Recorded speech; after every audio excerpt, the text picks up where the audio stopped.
Okay, calling to order the Joint Committee on Agriculture and Ways and Means. So this morning we'll hear from the Department of Agriculture, who will present their supplemental budget requests. Good morning. Good morning, chairpersons, vice chairs, members of the committee. My name is Sharon Hurd, chairperson, Department of Agriculture. Next to me is Deputy Director Dexter Kishida. And if you give me a moment, I can introduce the people in the group. Okay, just a minute. Starting on the other side of the room. You know, it might be easier if you just go by division, they can just raise their hand. Okay, Yeah. thank you. So we'll start with the Ag Loan Division. Raise your hand, please. Dean Matsukawa, Ag Resource Management Division. We have Brian and Janice. Animal Industry Division, Isaac and Todd. Then our biggest plant industry division. We have Carol, Darcy, Jonathan, Greg. Agricultural Development Division, we have Matthew. Quality Assurance Division. Thank you, Keith, Leo, and Richard. And then from the chair's office, we have Earl. And from Agricultural Development Division, we had Matthew and Brendan. Okay, that's everybody. Morning. Good morning.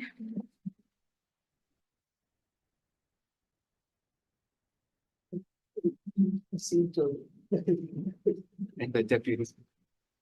Thank you for the moment to set up. You want to introduce the deputy? Oh, Deputy Director Dexter Kishida. Morning. I thought I did. Sorry. Yeah. Okay, so today we're here to thank you for the time to explain our request for the supplemental budget. What we've done is put together a little slideshow. I'll take the first part of it and the deputy will take the second part, explaining the parts of the budget that were not included in the governor's decision. So 2024, the plan for agriculture in 2024 is to request support for farmers and ranchers to recover from the devastating economic impact of the pandemic and wildfire and emerge profitable and ready for the upcoming biennium. It got real for all 7,328 farmers and ranchers when the markets for their crops disappeared, and then they were hit with the difficulty of recovering from the incinerating of fields and factories. According to the last census of agriculture, of the total 7,328 farms, 93% are family farms, 67% are less than 9 acres, and 90% are less than 50 acres in size. 78% of the farmers and ranchers report a value of annual sales less than $25,000. These are small farmers. These are the small producers that we seek to support in this budget request. The programs we propose will help all producers, including the 0.07% of the farms that report annual sales of greater than $100,000. The reference, what I have there is farmers and ranchers are resilient and they need support with resources. This budget request is to ask for the resources that they need. The big ask, we were coming back to you this year for the big ask. It is 54.6 million, not as big, but we are cognizant of the fact that there are some budget challenges this year. The need to ask, what we're really hoping to get is 5.6 million. The upcoming biennium, next year, senators, you will see our big ask through the Hawaii Farm Bill. This will be our strategy and vision for the years 2025 through 2027 and into the future. The reference for the 54.6 million is in Table 4. This represents the department requests that were not included in the governor's decision, and Deputy will be the person to detail that. For my part, I'll be doing the need to ask, the 5.6 million, and that is going to be detailed on slide 3 coming up. This budget is the rebuild year for the big ask. That is being put together in the form of the Hawaii Farm Bill for the upcoming biennium and will be the strategy for the next period. Okay, so Sorry. That's what you did. Okay, got it. Okay, so the big ask has to do with invasive species because every farm and ranch has an invasive pest. What we're trying to do is provide biosecurity resources to the farmers and ranchers. Sorry, Ken, when you go over each slide, are these the slides part of the 5.6 or the ones Yes, that? these are the 5.6. Okay, sorry for that. Yes. What we're asking is to convert 46 plant quarantine staff from the cargo fee special fund to the general fund. Because every farm has an invasive pest they battle every day to suppress, converting the 46 plant quarantine staff from the cargo fee special fund to general fund will free up $2.9 million to the department to provide technical support and the tools the farmers and the ranchers can use. This includes drones, sprayers, treatments, and travel funds for outreach, education, and training. In addition, there'll be vehicles that we could purchase with the cargo fund for the plant quarantine division branch. Then the farmers and ranchers can focus on producing food for Hawaii. The more we rely on imports, the more pests will come. Food production in Hawaii is possible 12 months, 24/7. We have the best weather on the planet to produce food. Our farmers should be doing that. Our ranchers should be doing that. They should not be spending so much time fighting the pests that they all have to battle every day. We know incoming cargo has increased. How many Amazon packages did I receive in the week? A lot, maybe even 30. So I'm assuming that most households are experiencing the same increase in incoming cargo. Anecdotally, cargo arrivals have quadrupled.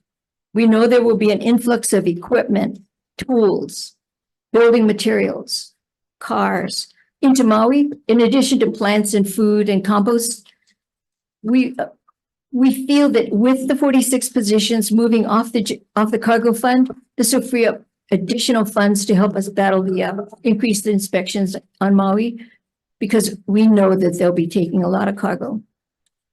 Okay, here's the slide that really details the 5.6. And we're calling it import replacement by local. We're providing incentives and program resources. We're requesting support or increase of the $1 million awarded to the DeBucks program from Governor Green's discretionary funds. The DeBucks program provides a 50% discount to SNAP recipients when they buy local fruits and vegetables and supports local farmers scale up when their sales are incentivized with a 50% subsidy. The food basket has quantified sales for local produce supported by the DeBucks and reports the most purchased commodities are apple bananas, papaya, tomatoes, avocados, mango, luau leaves, poi, green onion. Participating retailers are in the QSI family, the Times Supermarket, Big Save, Shima's, KTA Superstores, the Waianae Store, the Nanakuli Super, Friendly Market Center, and Select Foodlands and Malamo Markets, some farmers markets.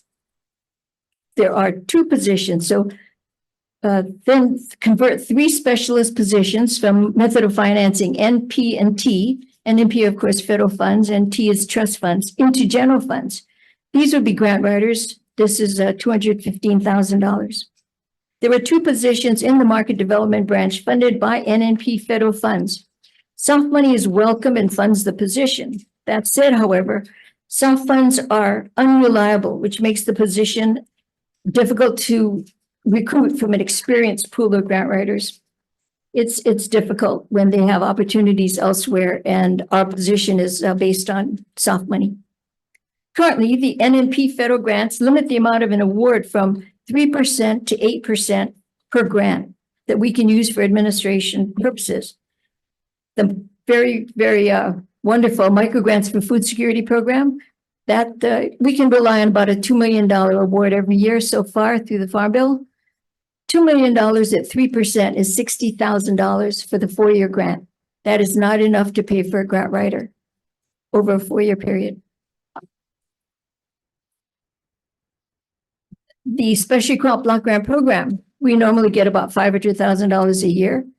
That caps about 5%, and that's about 5% of 500,000 is $25,000.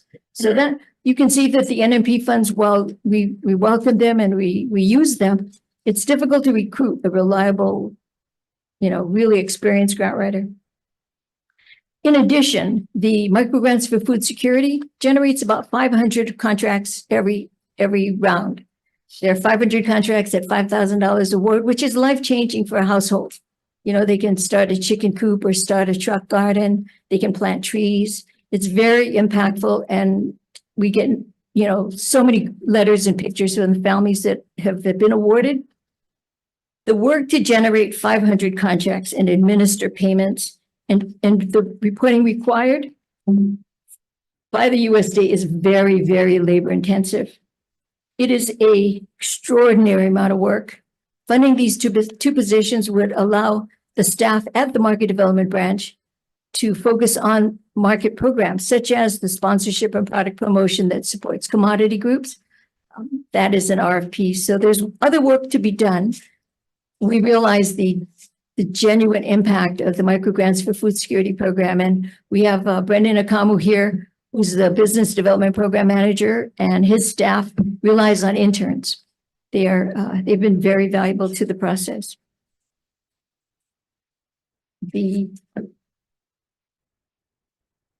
Support the governor's decision to fund 6.5 commodity aids from special fund. These commodity aids do inspections for seed, papayas, and the fund that they're paid from, we all know that seed has diminished in amount. Papayas have gone down. It's been difficult to fund them, but if we can take them off the special fund, and they would have a reliable source of funding, and then we could use the commodities to do education, outreach, really help the commodities to understand what the grading is and what the regulations are. Converting 6 positions funded by the irrigation special fund to general fund and 1.5 positions for operations would free up $347,000 for the 6 positions and $76,000 for additional staff. Total here we're asking for is $423,000. Converting these 6 positions that are currently funded by the special fund would allow the water, would probably, we're not sure, we have to do the math, but it would likely postpone the proposed water increase rate, which is currently 50 cents per 1,000 gallons. The increase proposed is $1.10 per 1,000 gallons. It's a 120% increase. The salaries for staff, keeps going up, thanks to collective bargaining agreements. So the 6th position, the cost keeps going up.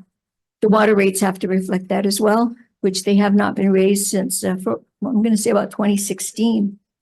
The amount of the increase was calculated very carefully, and it is a large increase. We recognize that. So we're asking for the 6 positions to come off of the water fund, and we can postpone that. The final request is for $830,000 for the plant industry programs not covered by the cargo fee. Cargo fee only covers, I should say only covers, but it's for fighting invasive species. The plant industry division has other tasks that they want to do, or the tasks to do. Out of that, $418,000 is for plant industry, and $400,000 for the market development branch for programs like the Buy Local It Matters, so that we can convince local people. Call to action, buy local. The sponsorship and product promotion is a program that commodity groups have relied on for years. The commodity groups that have taken advantage of it consistently is, for instance, the Hawaii Farm Bureau. They use that funding for their state fair. Hawaii Farmers Union United for their annual fee, for their annual convention. Same for the Coffee Association, Hawaii Tropical Fruit Growers. We haven't offered the sponsorship and product promotion for about 3 years now during the pandemic. So it'd be great to have it back. It would really enhance what we do at the department to increase buying local and replacing imports. The last slide is what it's like the coming soon. It's the Hawaii Farm Bill. It's an omnibus bill for the upcoming biennium. It's tailored after the National Farm Bill. The 2023 Farm Bill addresses agricultural and food policy through programs including nutrition assistance, crop insurance, commodity support, and conservation. The Hawaii Farm Bill will address those policies and programs that are specific to Hawaii farmers, such as commodities that are commercially grown in Hawaii, not so much in the national level, such as coffee, cacao, papayas, basil, macadamia nuts, bananas, and algae. Specialty crops represent 16 of the top 20 agricultural products and 53% of Hawaii's value of production for the top agricultural products. This Hawaii Farm Bill will provide programs to support that work. In 2022, cattle was second in value of production for the state of Hawaii of all commodities and generated $59.5 million in value of sales. Ranchers have challenges unique to ranching in Hawaii. Feed, for example, will find a place in the Hawaii Farm Bill for support. The department has been meeting with stakeholders in Hawaii County and Ulupono. We have been gathering feedback from commodity groups such as the Hawaii Farm Bureau and Hawaii Farmers Union United and farmers and ranchers to put together an omnibus farm bill for the upcoming biennium. Today's budget request is to support the 7,328 farmers and ranchers to be profitable this year, to be part of that bill in the next biennium. I'll turn it over now to Deputy Director Dexter Kishida to talk about the ask. Thank you. Thank you, chairs, vice chair, and committee members. So these asks are denied by the governor. So I'll go through the next few slides, and the 2024-2025 is what is in the governor's recommendation. 25 through 27 did not make it, so it's still something we would like, but realize the current economic situation and would like to deck them. And as in some cases, you'll see some of them have been mentioned by chair as priority, that if funding is available, we would love to see them funded this year. Just clarification, the 5 million were all included? Or? It is included in what we're going to discuss again, and I'll highlight some of those points as well.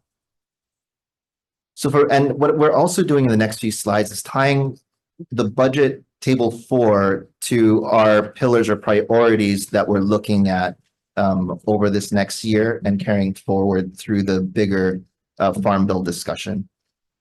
So for biosecurity, one of the accomplishments, or a couple of things that I wanted to highlight, is that 24 new species were recorded this past year, and so identified and now able to be combated if need to, and that over 16 million parcels were inspected by our plant quarantine team. That in 2024-2025, we don't have anything that has been approved currently, but the transition of our 46 positions off of the special fund, the special fund to general funds is a high priority, because if we do not, then a lot of the work that our plant industry team is doing will not be able to continue past June 30. Some of the other important pieces that we'd like to be included in future funding is to increase our biocontrol program capacity. That's about 700,000. 10 million for testing inspection reimbursement program for a lot of our crop to be have reimbursement for our farmers, whether it be the sweet potatoes or potatoes that get shipped off island, for some of our aquaculture, etc., to have a chance to get reimbursed for the cost of testing and inspection. I just have a clarifying Sure. question. So the only thing the governor approved was the He did not. special fund to general fund? He did not approve that either. Oh. So if you look at table 4, Oh, I see. nothing was So in approved. program ID 122, nothing got approved Correct. for biosecurity For biosecurity.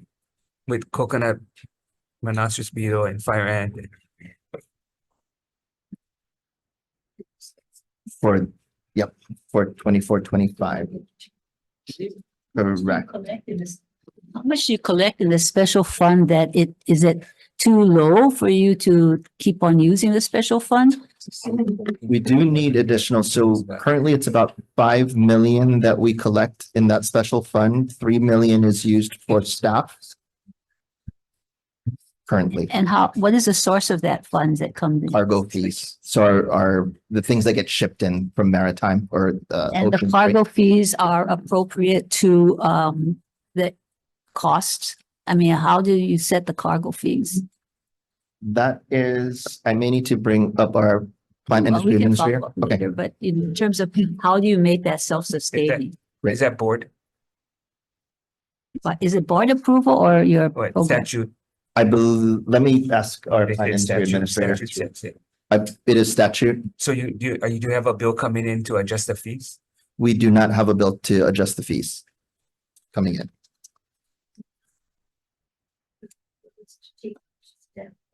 So if your costs are $3 million a year and you receive 5 million, what's the problem there? We need the additional funding to fund the response plans to especially our top 3 pests right now, coconut rhinoceros beetle, little fire ants, and coqui frogs. And we do need a, What? we do need a. No, so do you, I guess what we'd like to see is what's the, I'm getting confused with the big ask and like what you can Right. approve versus like what you need. So for the biosecurity, what is needed so that we can actually make a dent? If the 46 positions can move on to cargo fee, we'd be able to buy more chemicals, more tools. We would be Oh, I able to see. get drones. So you want to use the special fund for other things, which is why you want the positions general funding. Actually, we want to use the special fund for its intended purpose, is to fight invasive species. But the It- 46 positions, It does that. It's the 46 inspector positions. That's the work that they do. yeah. But it does take 2.9 million off of what we have available to do the work that we do. So right now, the cost So of the if you chemicals. had to is- present a budget for the entire biosecurity plan, forget the special fund and general fund, what would that look like? And then we can figure out where the money should come from. I think that's what we're going to now. Well, No, but- we can so it's get just back that? to you for the big ask. I'll confirm with our plant industry, but this is definitely on the 24-27 section, definitely included. So two But point you nine guys didn't even million, ask for anything, right? You only asked for the conversion. correct. On the ask, the minimum. We understand that the challenges in the budget this year are big and important. So we wanted to let you know what we need to make it through the 2024 year. I guess, but you know, I mean, if the rhinoceros beetle is now eating papaya and taro and all this, how can you only ask for position? Well, the bigger ask was for the biosecurity facility. I think we wanted 17 million for that. That's in your CIP. Ask? No. No. The CIP ask was a total of 12.5 No, how for much is this? biosecurity Okay, and testing, lab space, et cetera, for But it's not- biosecurity, for biosecurity. and that's in there. It's in your. It is current not- ask, Not in. It is not approved in the governor approved budget. But that's something the department That, asked for. correct. Mr. Chair. So I'm confused too. Why don't you guys tell us exactly what it takes, how much it's gonna take, what's in the special fund so we can see the difference? And then tell us what the ask is. But, when you give us piecemeal and you said, 6 positions, you're gonna go from the special fund. We don't know how much is in the special fund. We don't know why. You're not giving us the big picture. Apologize for that. We were trying to make it so that this is what we really ask is table 4. This was our request to the gov. But what we got was lacking in. the big- Understand, No, but but that- give us the yeah. big What we picture. really That's need. incomplete though. That's not what she's asking. You're only asking for the conversion on table 4. We want to see what does it take to actually fight invasive species. So what I'm hearing is also including if we need additional Okay, positions if we to the ask you, 46, what's the plan? what do we What's need? the plan? Without the budget, what's the plan? What And is then you the- tell us, okay, how much is that plan? Yeah. And we can kind of figure it out. We can And so- give- But we're only asking for this amount because of the situation, but then, Yeah. no. It's we know piecemeal, what the too big piecemeal. picture Yeah, is. because then how are you going to respond to what's going on here? So I would say that the 56.4 is the big budget. In your mind then, all these other requests that made it through or that you asked for are way more important than the invasive species situation that's going on now? No, it addresses the invasive species situation that's. No, you have other program Yeah, IDs what's in the here. priorities? Yeah, What's the department's priorities? The priority is the 46 positions moving on from general no, funds. when you look at all of this though, see, because if you wanted to add like even, I hate to say this, but let's say with the Bucks program, is that more important than adding some of these things for biosecurity? You know, I would we say want that they're to, both a priority, but we already have the 1 million. I was asking to either support or increase. no, I'm just using that as an Okay. example. Yeah. When you look at all the other program ideas in its entirety for the department, what is like the most important thing you got to get out of this session so you can make a difference for ag? And I would think stabilizing the situation with biosecurity would probably be the most important Yeah. because you can't, even if you fund double bucks and all that, but if they're eating the papaya and they're eating the taro, they won't have anything to buy, nothing to sell. And I think, and I'm sorry that we didn't make the point stronger, but it's if you release the 46 positions into general fund off of the cargo fee, that releases $3 million to do the drones and the chemicals and the travel and the equipment and the But that's sprayers. not the question is, what is your first priority? We only have one wish. What is their number one priority? The 46 No. positions. What is your priority? 56. Biosecurity. Biosecurity is the general bucket would be biosecurity. Biosecurity is overall, everybody else. That's your That's it. priority. That's And it. if that's your priority, then what is your priority ask? And then what's the, Okay? yeah. Six positions. then the rest you kind of like leave so that you can create that, you know, they're not suffering, but you got to make a dent somewhere with your number one priority. To clarify what you're looking at, what is the outcome? All the work you do, all the position, whatever, what is the outcome in terms of reducing invasive species attacking our plants and agriculture? And then the number of positions or transfer of positions is how you get there. But we want to know, what is the outcome? What is the main thing? Our team has created the response plans for the current top three, but also, I'm sorry. But is it that the 25 to 27? Is that all what you need for biosecurity plus the 46? That is currently what's identified. Okay, as maybe the- we can get the biosecurity people. Is that who's in charge of biosecurity? What's the plan?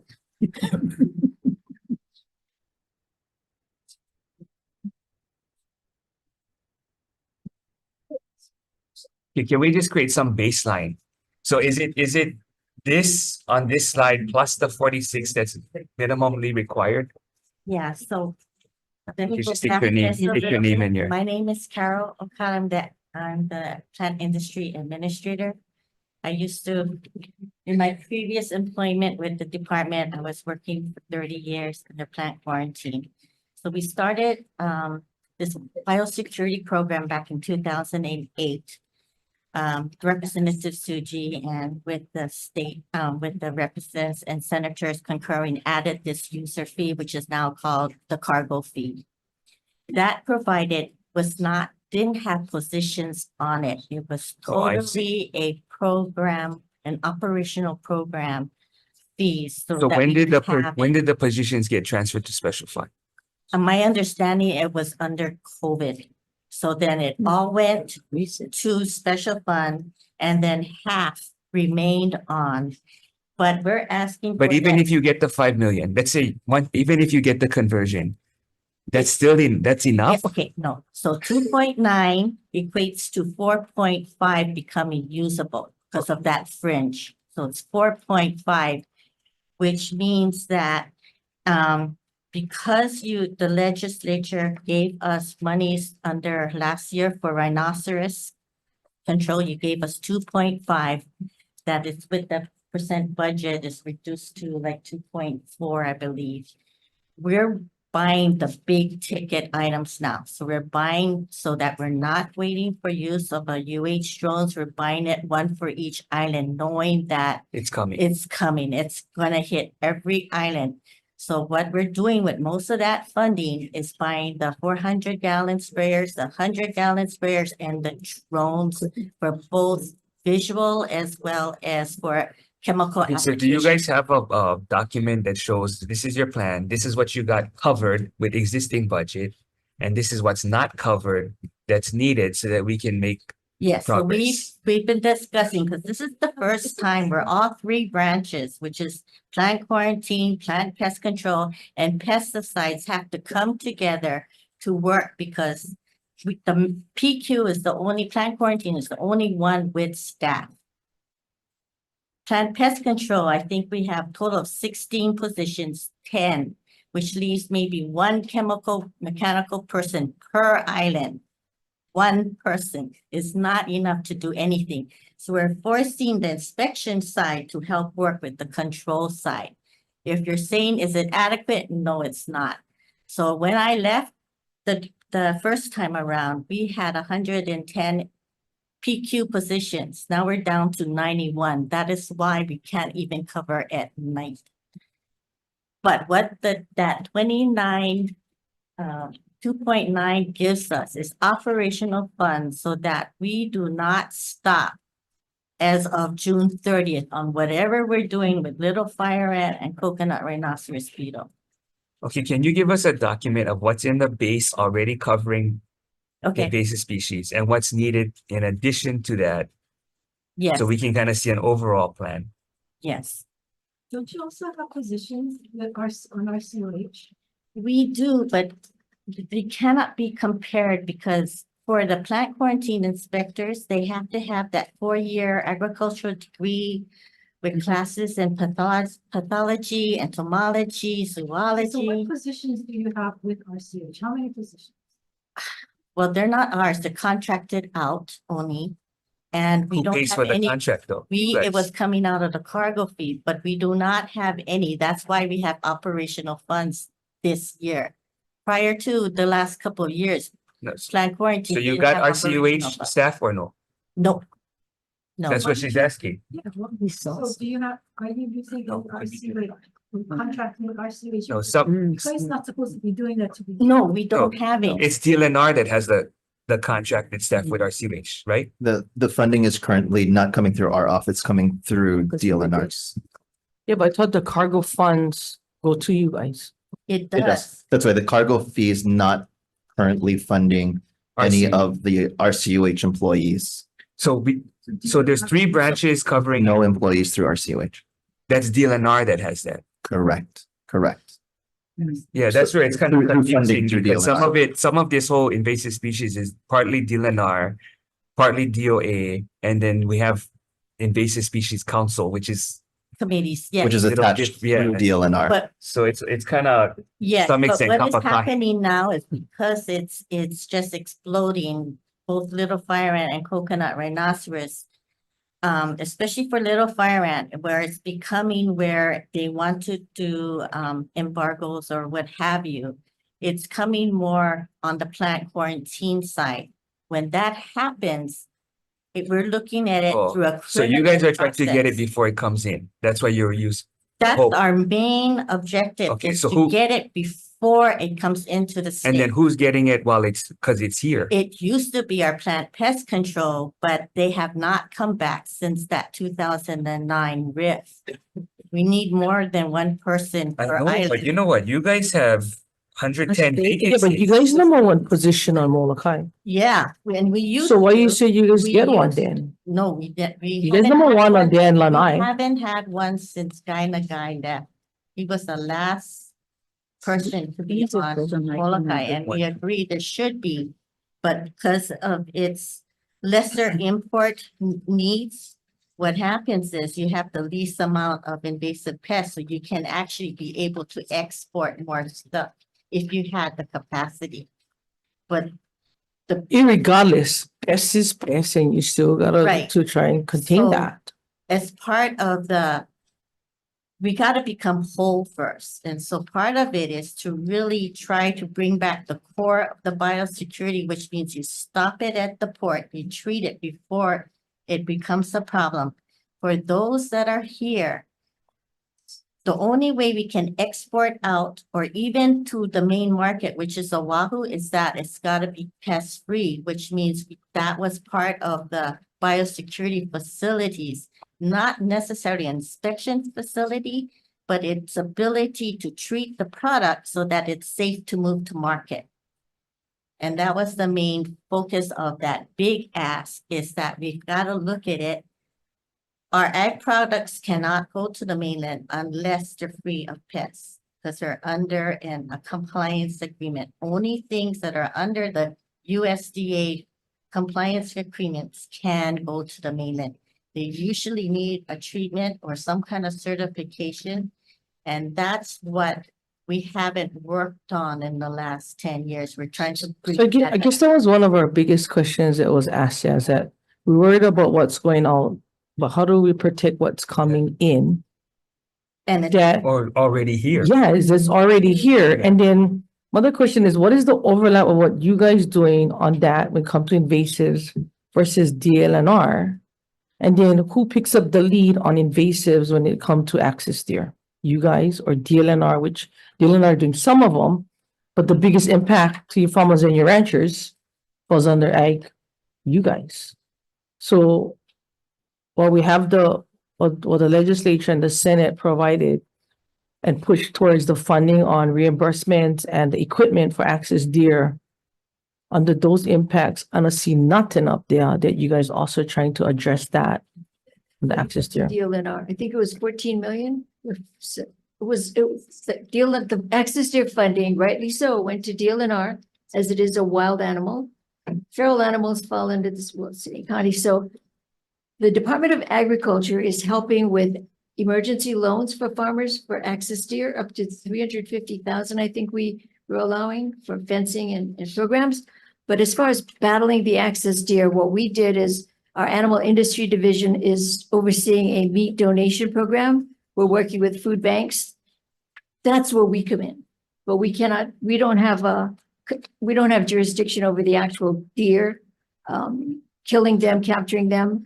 DLNR has a tail, the counties have a tail bounty. I think every. No, it's the state that The has, state, and it's a tail cost reimbursement, yeah. it's through dealer.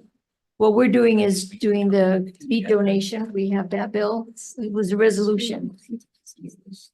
There's a bill, and we've already met several times with the Food Basket, and they're willing to take it on, you know, So the only reason why I'm asking is because you know, in your biosecurity, I'm looking at your accomplishments of 24 new species recorded on 16 million parcels inspected. I'm like, what 16 million parcels do we have here that have been inspected? Oh, not land parcels. This is packages coming in and Okay, Cases of- that's all, sorry. that's all in the yes, clarification. yes. Apologies. That's crazy. So Carol, can you come up with something? Yeah, Little we're more working on defined. something this week to get it more formalized so that you can, we were gonna give it to her for review and then submit it to the So it'll legislature. include the three branches that you're talking about. Pat. Right. And what the total ask in terms of keeping invasives out and the invasives when they come in and then export. Existing, Yeah, and and existing, existing, yeah. right. and existing. Just the total plan, and then you can see what parts do we need to have immediately. So why aren't you using the monies from the vacant positions though? Because you guys have what, 342.5 positions and 110.5 are vacant. I think So when we went over the one-third. budget, the vacancies we're using for the restrictions. So that we One-third. don't have to restrict the programs that really don't have much bone to cut into. But Yeah, but there we're are, using the vacancies positions for the restrictions. it's all of these are plant quarantine inspectors and pest control. So maybe look at those as well that you Yeah, have we're already. filling most of the higher level plant quarantine inspectors. I think all of them have a TA in them right now because we still have to function. Yeah, We only have about 10, I think. 10 inspectors, yeah, about 10 inspectors not, but we have, they are waiting to be hired. We had several interns that were they liked the job. It's exciting. And they cover all the islands. Yes, except for Molokai, which is something that would be something we have to reestablish. We don't have it currently on our books. So you're using the internship programs to get people on board so that you Yeah, can get them. yeah. In Yeah. fact, we have found that to be very successful with the Thank you. heli move program. Okay. We have 3 right now that are, one in our market development branch, one in our. Yeah, you that know, was Senate initiative, so Yeah, thank you. it's really good. Thank you. Sue. No, that was Senate, yeah. But so how long were some of these vacancies though? I think we Sorry, did that study. right? the screen is so small. There's one at plant control 2012. Correct. The earliest goes back to 2012. So we've had a hard time getting the chemical mechanical side back up. And so we've been losing positions steadily year after year, but now it's Oh, I it's see. almost below critical mass, or it is below critical mass, and we need that ability because a lot of our actions are based on that first survey that we do. And that's one of the positions taken during the RIF, and we haven't had that position. Okay, but I'm getting confused because how much were your restrictions? What's the dollar amount that you were required to restrict? Because it sounds a lot less than 1/3 the vacancy salary savings. Because of all the vacant positions, 110 positions, quite a bit of money. Oh, here, table 7.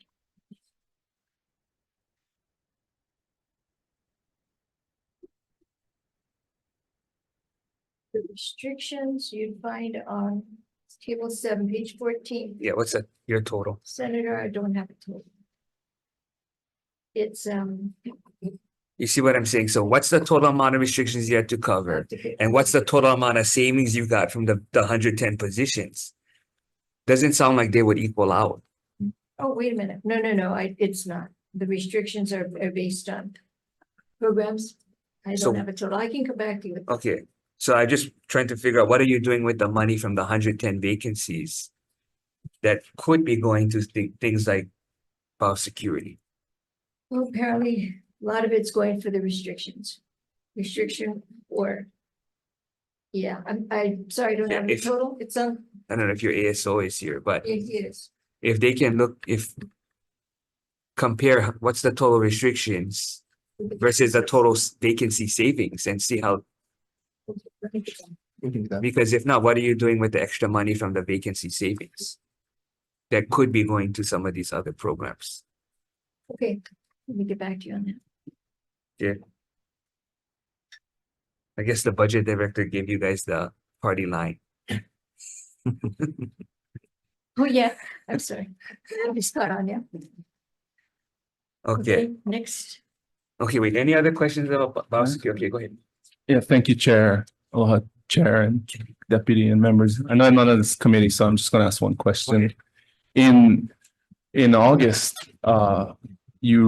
Director, you replied in a letter to our office regarding the invasive species outbreaks. That in order to respond effectively, you would be pursuing a reorganization. And in a follow-up letter in October and in the briefing that we had, the Ag Committee and the Consumer Protection Committee in November, you indicated that that reorganization would include the need for $5 million from the Pest Inspection Quarantine and Eradication Fund for positions to be transferred out to free up the money in that special fund, but you did not provide a plan or any specifics on the allocations of that money in order to facilitate the reorganization. And you also asked for a $3 million lump sum to do invasive species management.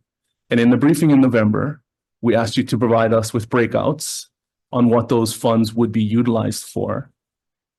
I think I see the request for the positions to be transferred out in your decision tables in table 4, but I do not see the request for the 3 million. So the BNF was not even from this table able to make a determination whether that money should be included in the budget or not. And I don't see anything in your submittal about the reorganization plan. So I'm wondering where it is. The reorganization plan, actually, Senator, we are meeting this week. The 3 branches, pesticide, plant pest control, and plant quarantine, they're coming together to decide the reorg. And hope Carol doesn't mind, but one of the things we're trying to separate is to mimic more likely the USDA format, which pesticides is a branch of its own, because that way the rules that come down from the EPA would be more applicable to the pesticide branch. The VSPP would be under the pesticide branch. And that way they can focus more on their particular missions. That plan is in play. I think, 3 million is a good number for it. but I don't think we have now the allocations where they would. It was the go. number that you gave us Right. that you said you It needed was an in estimate. October. It was an estimate. We haven't done the reorg yet. But we know where we're going. We know where we're going. Plant pest control is probably going to be maybe moved into the plant quarantine area so that they can do research. We can use the pest control, rename it as research, something like that. It's a big task. It's So a task. Director, respectfully, those were answers you gave us in August. And it's now January and you don't have any details, but you're still asking for the money. Well, you're only asking for the 5 million. You are not even asking for the 3 that you said you needed in October because you're not sure whether you need it or not. And you're asking for a lump sum 5 based off of these transfers so that you have access to special fund money that we don't necessarily have the same eyes on, but you don't have the plan that you said you needed the money to implement. Agreed. The reorg is a task that we have been working on. Wait, so what you gonna do about it? What am I gonna do? This was the answer you gave us in August. Sorry, we didn't do that. Things happen and our attention got diverted. What we're trying to do is make it a really good plan for the upcoming biennium. It's going to be a plan that has the reorg in it, but not only for plant quarantine, plant industry. It's a reorg for the department. It includes the different moving parts. So 1 year is leave that- of invasive is a big deal, you know, I mean. I know. you We're- look about we're- crops, so You're right. the sense of urgency gotta be there. And it is, that's why the CRB money that you gave us last time, for this year, the 2 million, 2.5, right? We're already convening a task force, and we're buying the drones. Did we order them already? Yeah, But how much of this do you need task force this, task force that? Task force- the Why reason, can't you guys come up with a plan and just execute? Why do we need all That's these what we're- levels of That's that? what we are working on this week. So we started last week. We're gonna nail it down into a written document and then you'll have it before you. But Director, you said you were going to do this in August, and I'll stop after this. You said you were going to do it in August. You did not provide it for us in a response in October or in November, and the budget director declined to approve the request. As a result, it's not in your supplemental budget. So $8 million that you said you needed, you are not in the administration supplemental budget request this year because you And- said you didn't get to it. we didn't get to it. A big thing happened in August. August was a life-changing experience for the state of Hawaii. And we had to refocus. We'll get to it and we're convening the department this week. And the reason for the task force, Senator, is not to delay anything. It's to gather the experts that have dealt with CRB, LFA, COKI from all over the Pacific Rim. They're coming here, APHIS, somebody from Guam. And we're trying to see what worked for you because, you know, CRB went deep now. It's treating them 6 feet under.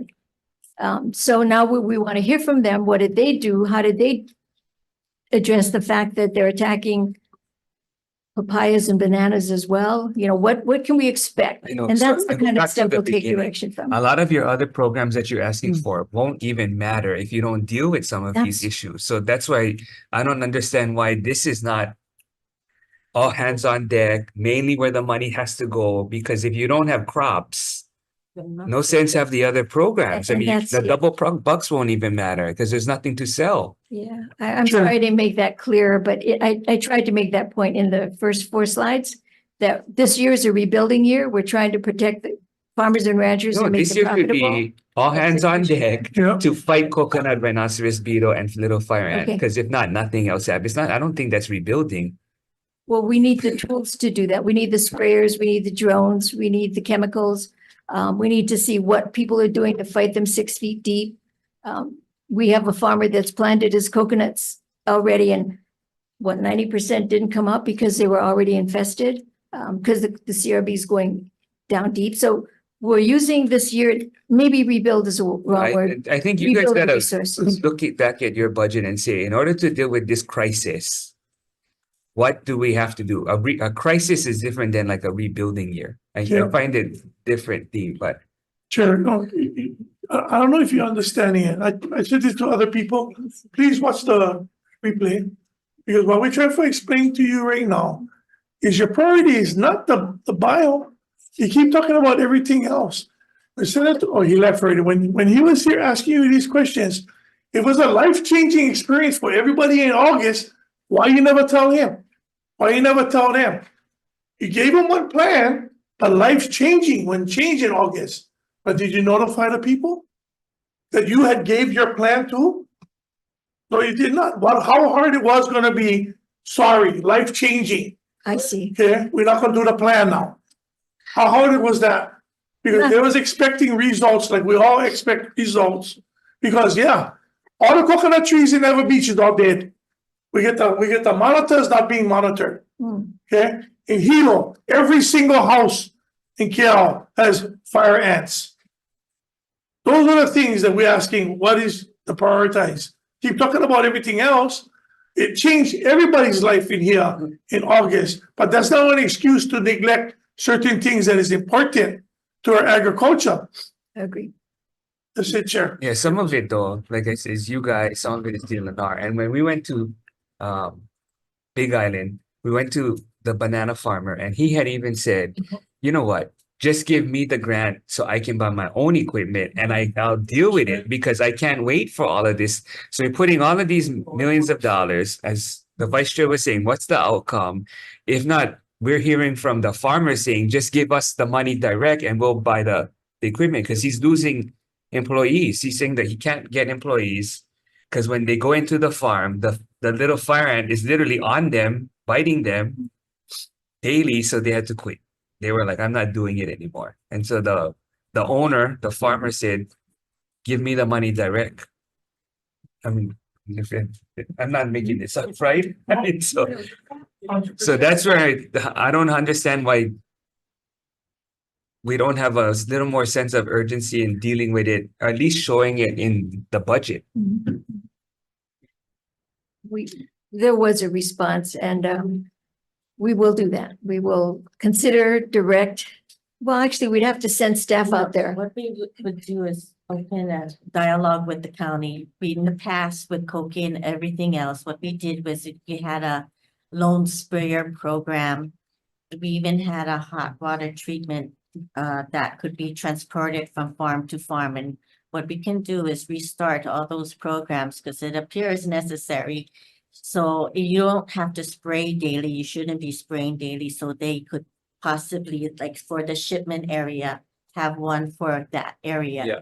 And that's what we're looking at. Yeah. Even for when we're doing that biosecurity So facility. you're gonna give us a new plan? Yes. But there was one guy there from DOA who was almost angry at us. Yes. And we were there to ask questions and find out what was needed, but he was mad at us. And we were like, yeah, but we want to help. We don't know how to help. We don't know what to fund. We don't know what to add. But he was really upset. Because they are working by themselves, so to speak. And because so there's only a why isn't person the of one department acknowledging that No, and giving him some assistance? we're, yes. But if you know that kind programs that help in the past, why didn't you just institute that? We were losing positions. More With the- so. yeah. So instead of getting positions, then go to the farmer and say, what can they give you to help you? Then if they take care of it, those little positions. We started those discussions on the Big Island. Every island has, because the money was not available in these prior years. We didn't have the access Did to you it. come and ask us last year?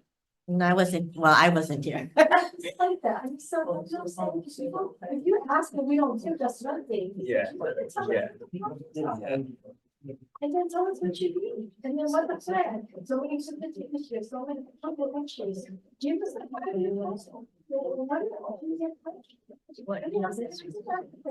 You think of what, 200 farmers? 7,000. Sorry, it was in there.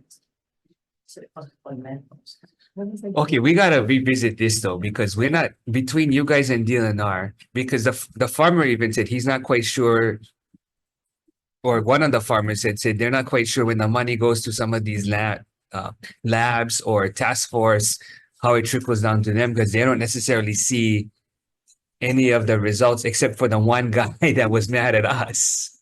So it seemed like that guy was trying to help. I'm not sure what kind of equipment he had or There's only one chemical tool for that banana farmer because it's a food crop. So one of the things that are our priorities is to put money into research for food crop usage, chemicals for food crop. okay, so is that priority articulated or shown on any of the budget? No, we were going to See? use that as part of the 5 million that gets freed up. So try to explain to us what if you free up the 5 million, what do we get out of that? I Okay, mean, so in the what? past. No, you don't have to tell us now. Just Okay, outline it because it's going to be piecemeal if you're just telling us. okay. And we just want to see how would you use all of that money if we were to convert these positions to general fund? And then what else would you need on top of that to really make a dent? Okay, One example that. Sure. Oh, sorry. Please. Just following up, a couple of years ago when Cookie Frog was kind of blowing up in WAM-AEN and all that, there was at the time, funding issues and other things. And so DOA was going to scale back the treatment and other things. And we had to sort of intervene, and we got the invasive species councils and other folks to help you guys kind of triage and address some of that. If at this point, we're on a much larger scale dealing with all these other vectors at this on different islands, would you guys be opposed to a bunch of money being put into DLNR and other departments to do some of that stuff that you're saying there's no plan for right now? It's we would not oppose it, but we would ask that we get the, 5 million, that you support our efforts as well. It was the invasive species councils and the different groups that convened 10 years ago. That was because it was an emergency, as I recall. And we all know how long it takes to fill positions within the Department of Agriculture. And it Well, was you an gotta emergency. change. You're the director, you gotta change that. I mean, We're what are trying, you we're doing trying. to? We're asking Because for, this is not a good track record. 1/3 of your department is vacant. well, let me address that for a moment. No, just Okay. continue. I would say respectfully, it's an it- emergency, I think now too, in a lot of ways that we're trying to address before it gets even worse. So if there's going to be money, obviously you guys got your ask as you have it now and the planning that needs to be done, but you wouldn't be opposed to just dumping money into a different department that can also I help wouldn't be perform some of that opposed to it, function. but I would ask that you support the Department of Agriculture as well. 10 years ago, we needed to get staff, boots on the ground. RCUH was a fast way to do it. They can get people on the street in a week. We would take months. So it was a good idea at the time. Now we've got Carol back, we've got our team, we know the treatments, we know the drones, we know how to attack it. We've taken, we have a nursery in Waimanalo that it took us 4 weeks of twice a week visits, Carol. And now the problem is pretty much minimized to 2% of their property. So we know we have a plan of attack, we can mobilize, we know what to do. It's different from 10 years ago when it was like, okay, now what do we do? What chemicals do we use? What is It's the best worse. treatment? Back then you didn't know and you're trying to figure it out. Now, 10 years you have experience and you're still not doing it. But we need the tools to do it. But you gotta ask. Yeah, but what is the use of the drones? Are you guys using them to put chemicals? Or you gonna take one picture from the sky? Actually, What for is it? both surveillance and for treatment. Types. Okay, because you guys keep talking about drones, like the Yeah. drones is the next thing to apple pie. I mean, you know what I mean? In our operation on Kauai, we did, I think, 4 times the amount of treatment than we could from a bucket lift. So proven hands down for efficiency's sake, the technology is worthwhile. What about the areas that get restrictions from airports and airlines, like, like Indian Beach, Coast Guard and airports? How is that affecting? Well, there real are quick though, rules. some of that is unclear for us because some of it is under DLNR and some of the other agencies, and some of it is under them. There's really no point person singularly in charge of all of this, and that's where it's difficult. So I It's think really that's the difficult. problem, yeah, because if you go look right around the Molokai Airport, those are all ag lands. And if you put one drone up, they will set that thing down in a heartbeat and you gotta go in for permits. And I wouldn't want you guys to put them up with all the air traffic that is happening, not just there, but on all the other islands. My issue is that why would you support money going to another agency. Yeah. But literally, you should be setting the precedent because a lot of the testing that you're already asking for has already been done by CTAR. Well, I Why aren't you guys working with CTAR to get, whether it be the pesticide usage to treat all of this stuff? It's there. And you cannot tell me, oh, you know, we're working on this because this thing was back from when Jimmy Nakatani was there. And it from the beginning, you guys never made it up with all you guys data in a computer. It's still papered all over. And the biggest excuse we get is, oh, you know, we moved this from one building to the other. Well, I guess somewhere along there, I know like the mail out of there would fly all over the one you guys dispose of. But this is like my kid's homework got eaten by the dog when he went to the teacher. So, you know, I find it like just so disappointing. You know, I mean, I agree. You guys gotta go backward on plan. Because a lot of the testing, even the treatments of all this, which is why I don't even send you guys my pass. I just send to the mainland because I need my shit like that in 24 hours. Because if not, it's gone. It's gone. Everything's gone. I mean, we talked about the deer 5 years ago, and we had 2 donkeys come down here, opposed it, and they said, "You guys, this is gonna happen." Oh no, we don't like that. You guys taking our food resource. Well, you know what? We took a lot of food resources. Now that we never do nothing then, but we can't wait for you guys. We gotta, as farmers aren't, we just gotta do shit on our own. We better just give them the stuff, let them do their thing already. But like this is, oh, we can do this. We discussed it already. Yeah. We tired, and there's no plan. There's no plan. And Well- if there is a plan, the thing cannot be executed. Just like how the TB issue now in Honolulu. Thank you guys for trying to address that and, you know, providing it. But now all we're doing is we're testing that too. Even when we're isolating them and we like sell the thing, and you guys can't even figure out how to do that because you like test them after the thing been tested and cleared and test them again before slaughter. Does that make any sense? You're literally bleeding the rancher dead now.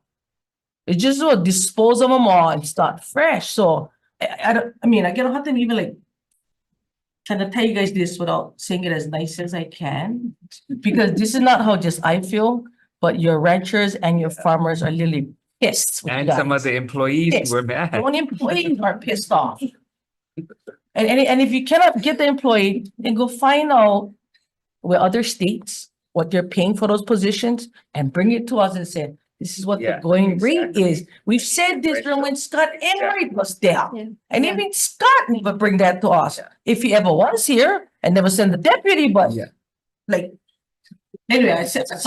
To address that, Senator, all the administrators and managers got together last week. We decided we really put a finger on it. We said the private and the public sector competition there's so much, they pay so much better than we do. So I just gave you the solution. I know, I just but gave you a solution. here's, You know what? I just gave you a solution. You don't need to tell me because I meet with my people every day and I try to have the conversation. And at some point, you the boss, absolutely. lay down the law. But And, bosses you know, too. sometimes we gotta weed out the bad apples, sorry, but, And- you know, we cannot wait there. Yeah. So when we try to solve that problem for the Department of Agriculture, we have to lift all boats. Collective bargaining agreement comes into play, and then we have to pay everyone in that classification the same.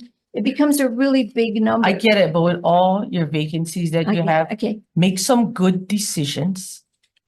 okay. So people can stay in business to grow food. Make That some was good the whole point. decisions That was on the whole point, prioritizing right? if it's biosecurity. So we can make sure there's actually food to sell and market and people can actually eat and we can spend less time bringing in imports. That's all we're saying. Make good decisions. Yep, we're Have a gonna, plan. Because half of papaya at CP's now is $29.95. You know what I mean? If we're not gonna have papaya, it's gonna be $50 for a half papaya.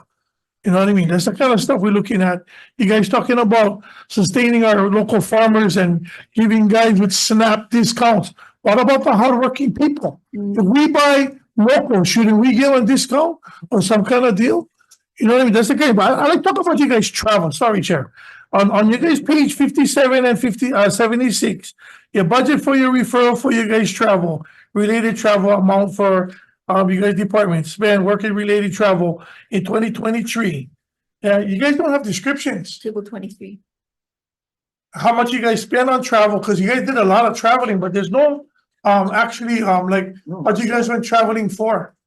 Like you guys will go to Japan, we'll go check if the papayas will reach safely? We Are don't you know. looking at table 23, Senator? Yeah, 2023, Okay, no, page 57 to 76 talks about your budget referral, a reference to the work-related travel for you guys' Okay. department. So I just like to know if you guys are gonna continue the way you guys are doing, you guys traveling? Because you guys did a lot of travel in 2023. the definition and the description of the travel is there. Okay, No, so if you go to page on our page 70, page 70, I think what he's talking about though is that when you look at page 70 and you look at the last column that asks, are there travel reports? You don't That's- ask for any, yeah. you don't ask for any travel reports. You don't know what were the outcomes? How did the state benefit? What's the follow-up? There's nothing. Thank you, Chair. The inter-island trips, 23. yes. So that means yes. No. No, last column, final report of Okay. travel, yes, no. Most of them say no.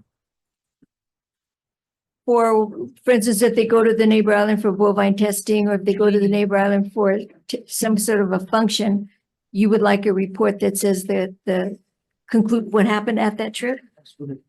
Well, there's Oh, one that's don't- Training Ag Land Institute, Fresno, no report.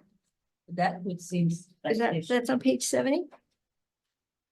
No. Your pages may be different than ours. Yeah.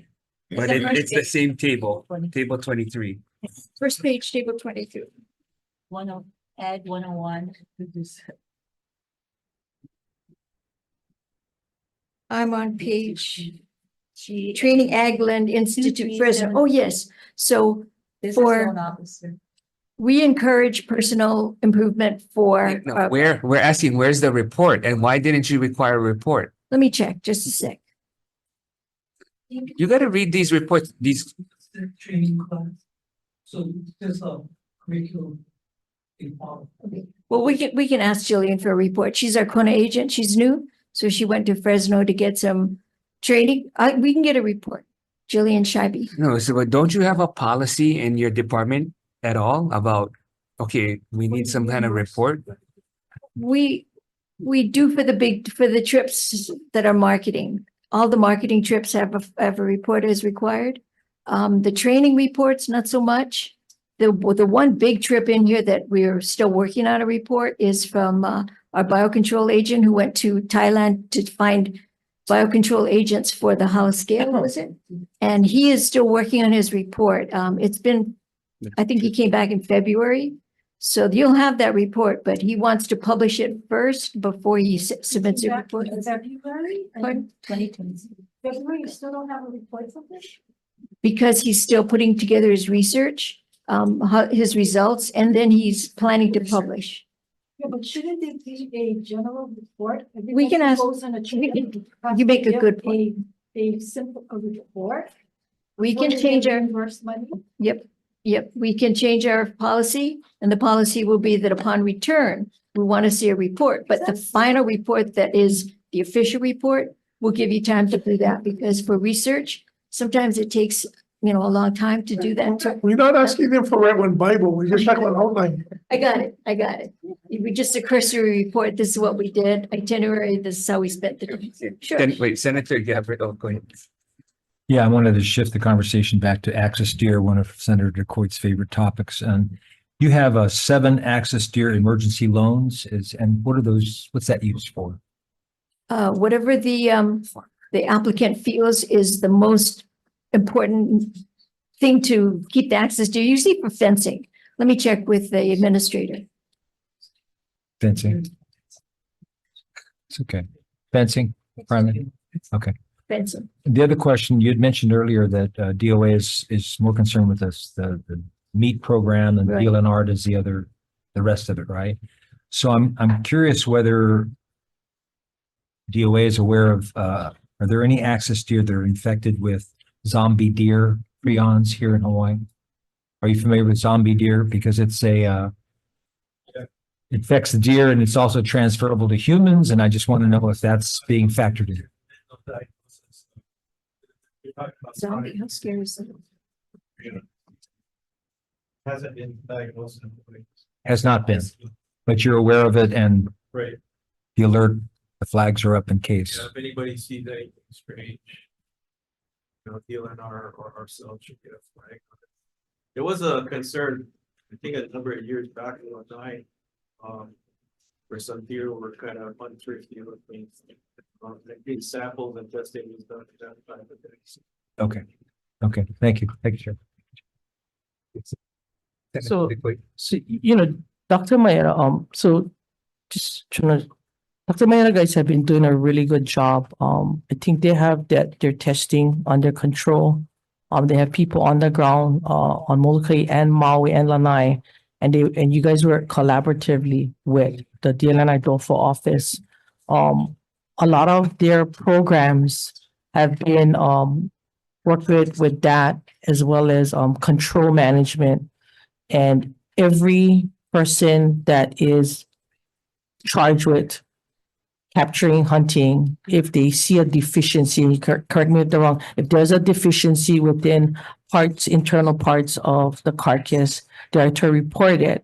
Right. And I believe the individual Molokai is Gene Ross Davis. Correct. That's reported to, and he Yeah. goes back and forth to Maui as well as John Maderas and Yes.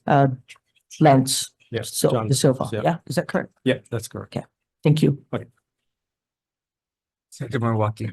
Yes, I'm gonna go back to, the transfer of lands from DLNR to the DOA.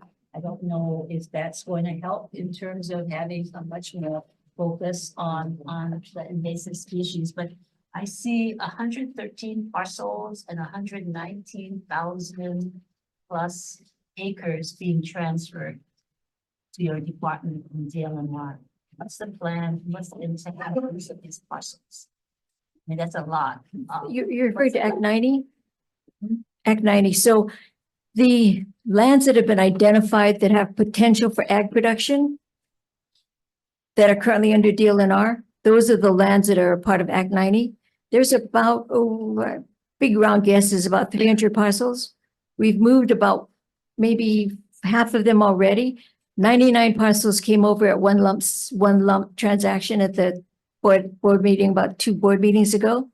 They are currently waiting to be on the BLNR agenda for the No, BLNR. so I think what he's asking, what's the plan, right? And the plan is really that most of those leases are ag leases under DLNR. So they're going to be transferred over to That's you. right. I'm sorry. I misunderstood. Yes. So they're but- already leased, most of them, right? But Yes. there's certain rules for conversion or new lease, and those rules will be followed by our ag resource management. But right now, there's only been 2 parcels that have come over since the big move over, and one is KK Ranch, and the other one was another family. But the large amount of parcels are yet to be transferred over and approved by the BLNR board. So the 99 parcels that we just So looked what's the over, they timing on currently that? have leases. Go ahead. What's the timing on that? That's up to BLNR to put it on their board agenda. We're hoping soon.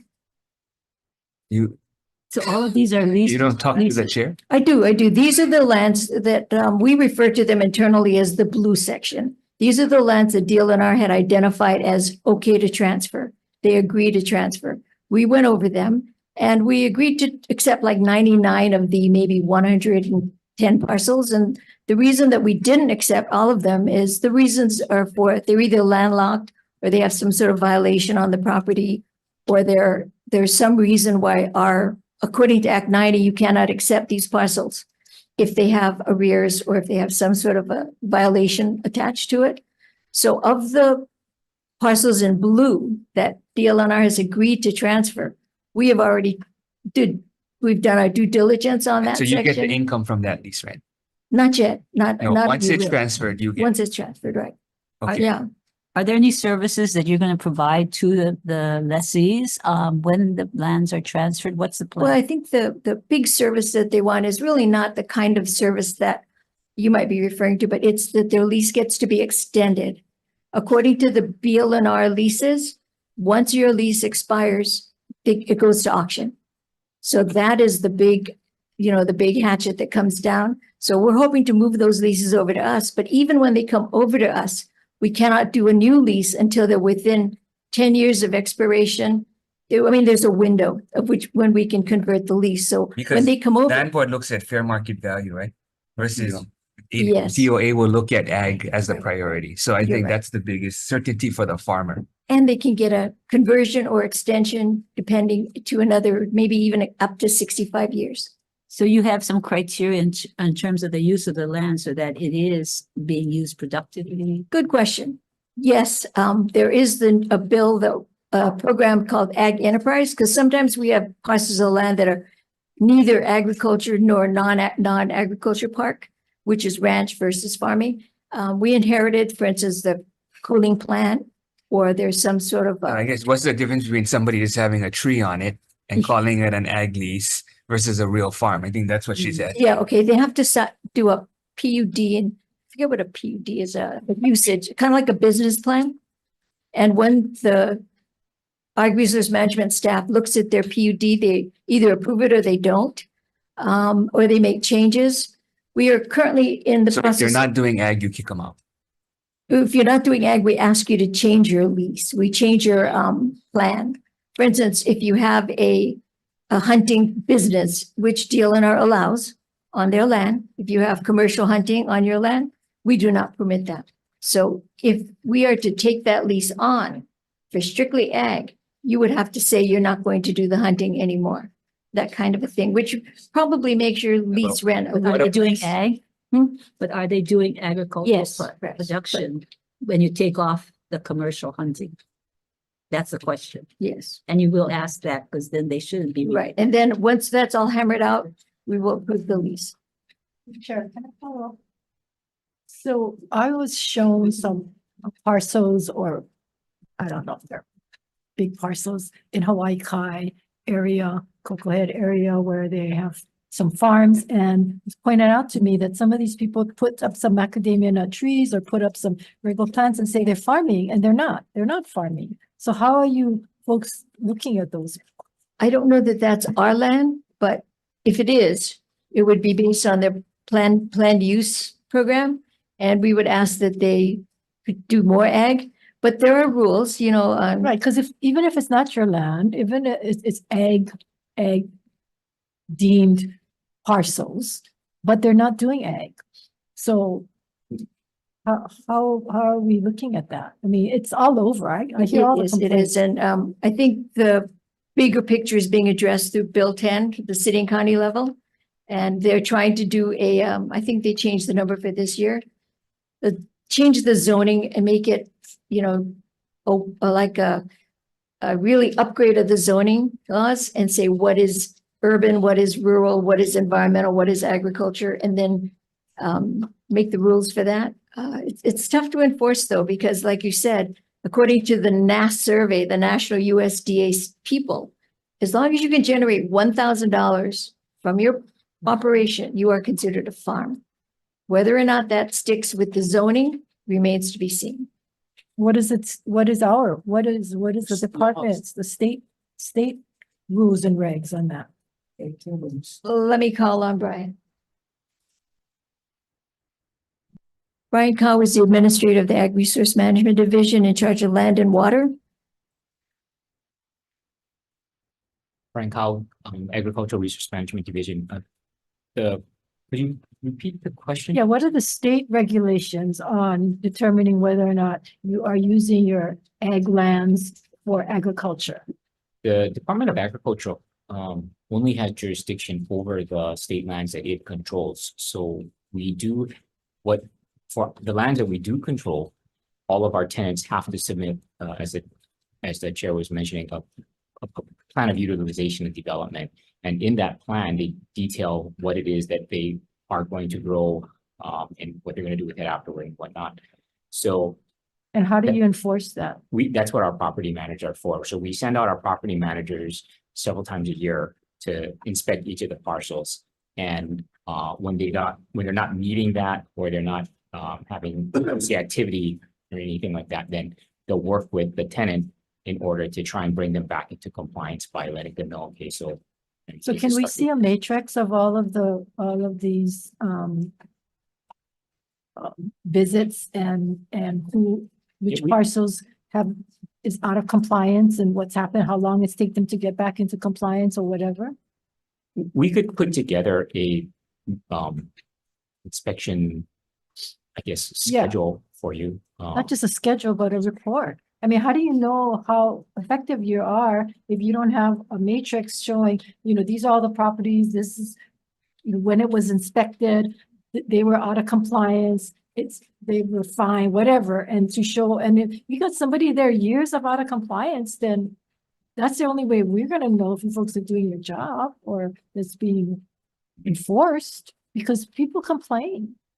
I understand. And so what do you do about it? So we do have a schedule of inspections.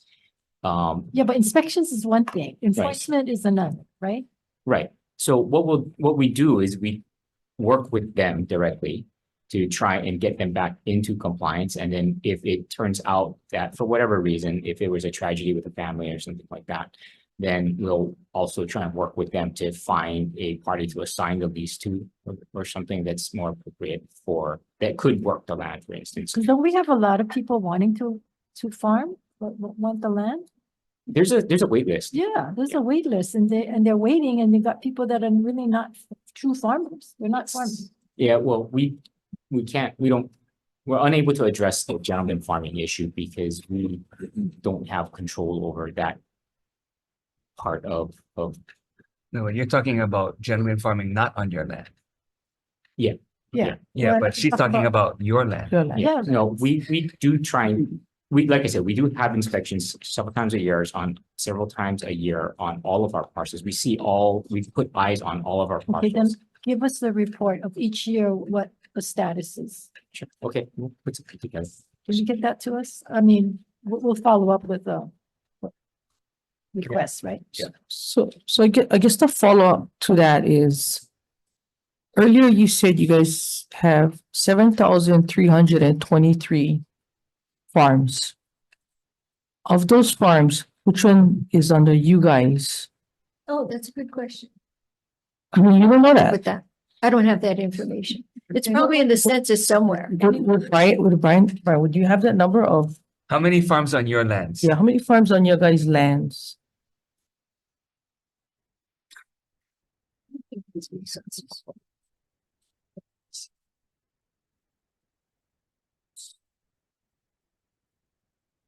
We have currently about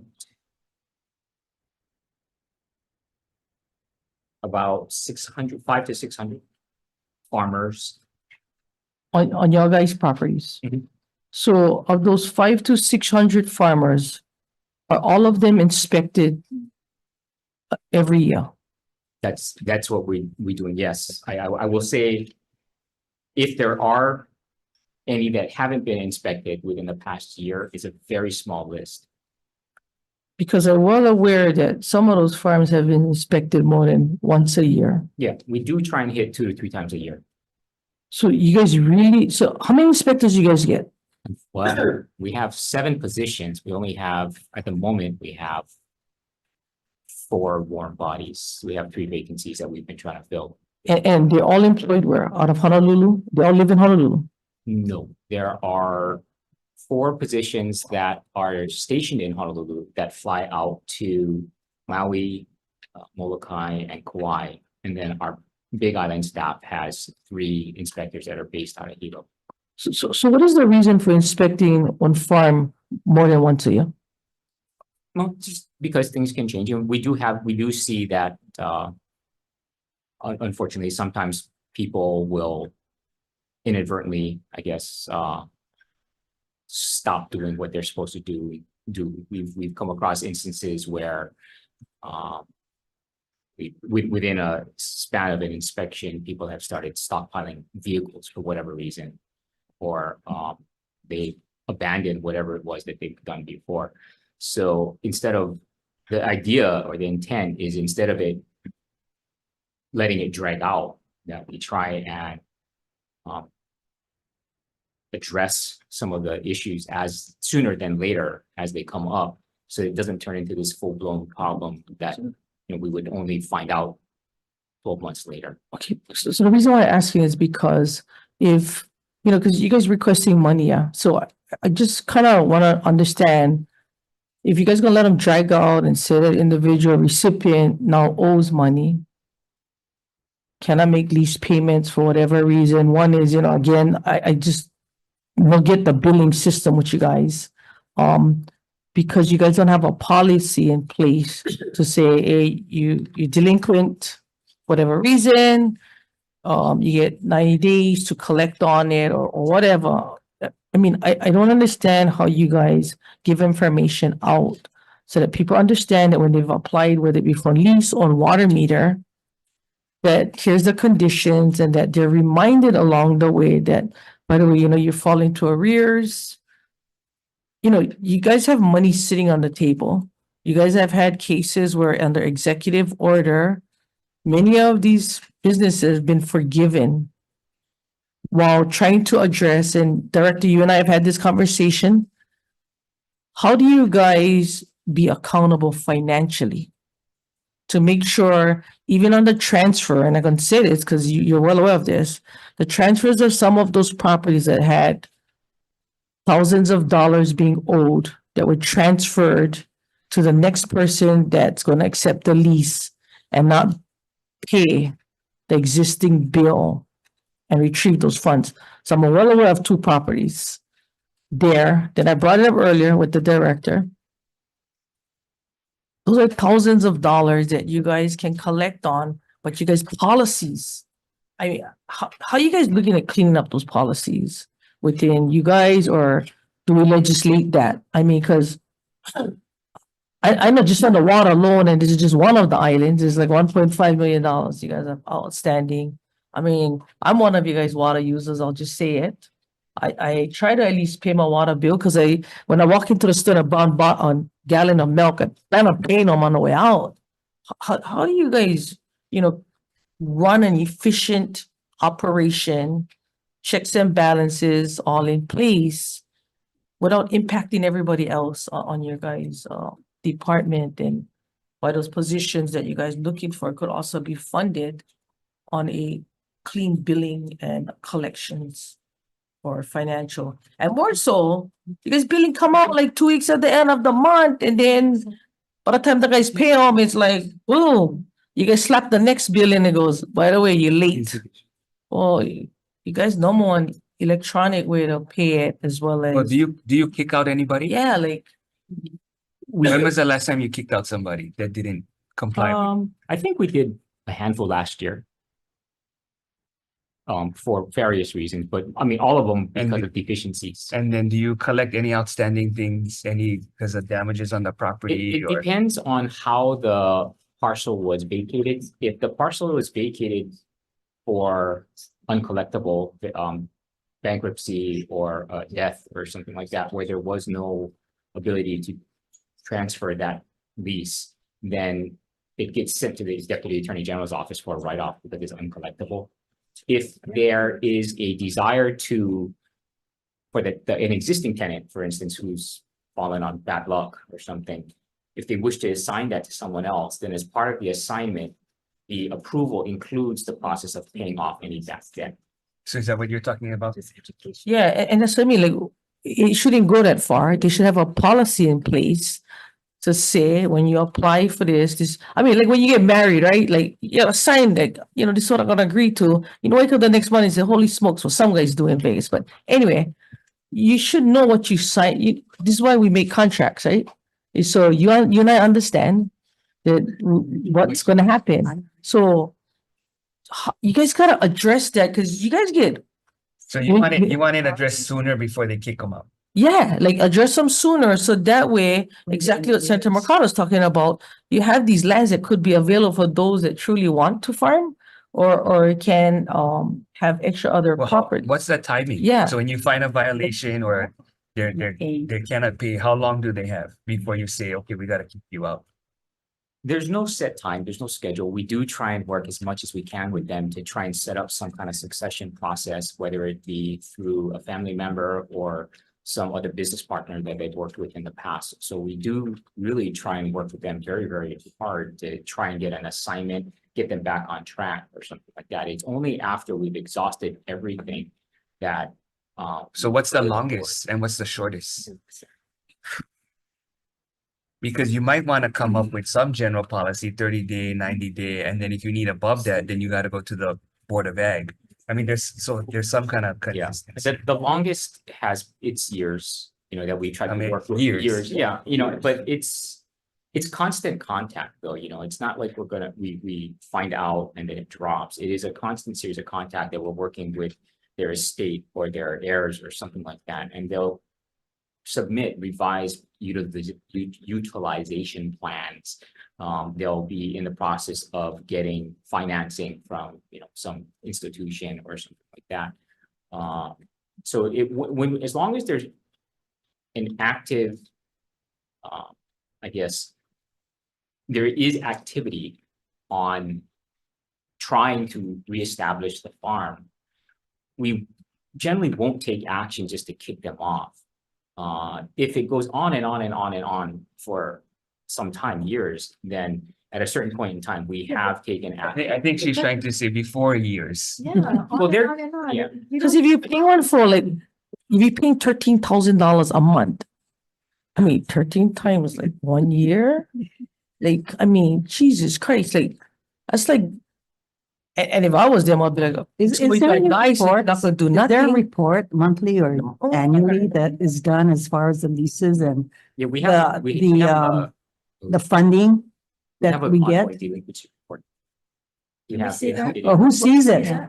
I mean, if you guys say it goes on and on and on, I mean, what's the policy? Yeah, What- we can. Who does it go to now? It's internal, so that we're just aware of what the delinquencies are. Meaning just to you, you're the last stop, or does it go to the director? Or It, not as a regular basis, when she requests it, we give it to her. So if you leave your position and nobody knows who paid and who didn't, Oh, no, that, it has, there's a computer record. I mean, I'm irrelevant for that record keeping. It's. well, all of who this who is- gets the report? There's a computer record on your computer No, on, where? it's on a network. It's So run, who's responsible to keep up with it? And bird dog it, and that every month you go over and say, what's happening to this, and this, who does that? so the property managers are in touch with the lessees. And for the water users, it's a combination of the irrigation district managers and. Yeah, but who sits on there and say, I mean, I think ultimately it's the director. So when she has her managers meeting, she should be "There are asking. cases that's never pay outstanding, what are you doing on it? When are you gonna pull the trigger? See, the policy needs to be out there so these people know that, hey, I got 30 days, 60 days, 90 days to resolve something. If we don't, we're gonna lose it. I mean, if you don't put that out, then people feel they can just drag their feet for whatever time, and there are extenuating circumstances. But as a whole, there should be some kind of policy, rules and regulations to say, you have to do this, and this, and if there are changes in your situation, you have to resolve it within X period of time, or you could lose the farm. Because there's others waiting for it. We can work with it. So Director, how many Can you get that? leases are out there that are unpaid? I'm sorry, could you repeat the question? I'm many asking the leases- how director. many You said she leases are gets the report. unpaid? I want to Yeah, know if well, she knows. The report that I got was an aggregate. I didn't ask for the individual leases. The reason I asked for the delinquency report was when we started a year ago, there's a process of water rate increase was already ongoing. They were in the public hearing portion of the water rate increase, so we asked for the delinquencies. And do you know how many parcels? The aggregate was 1.4 million of rent due. right, of No. delinquencies. There's two separate, programs, right? There's a land leasing program and then Right. there's the water delivery program. So the water delivery program, I don't know what the exact number of tenants that are in arrears, but generally it runs somewhere between 5% and 3% as far as the land side goes. The water side is it's a different animal for various reasons, and that one runs higher than that, probably around 8% And the price is the same across the state for for one water. acre? for acre for land?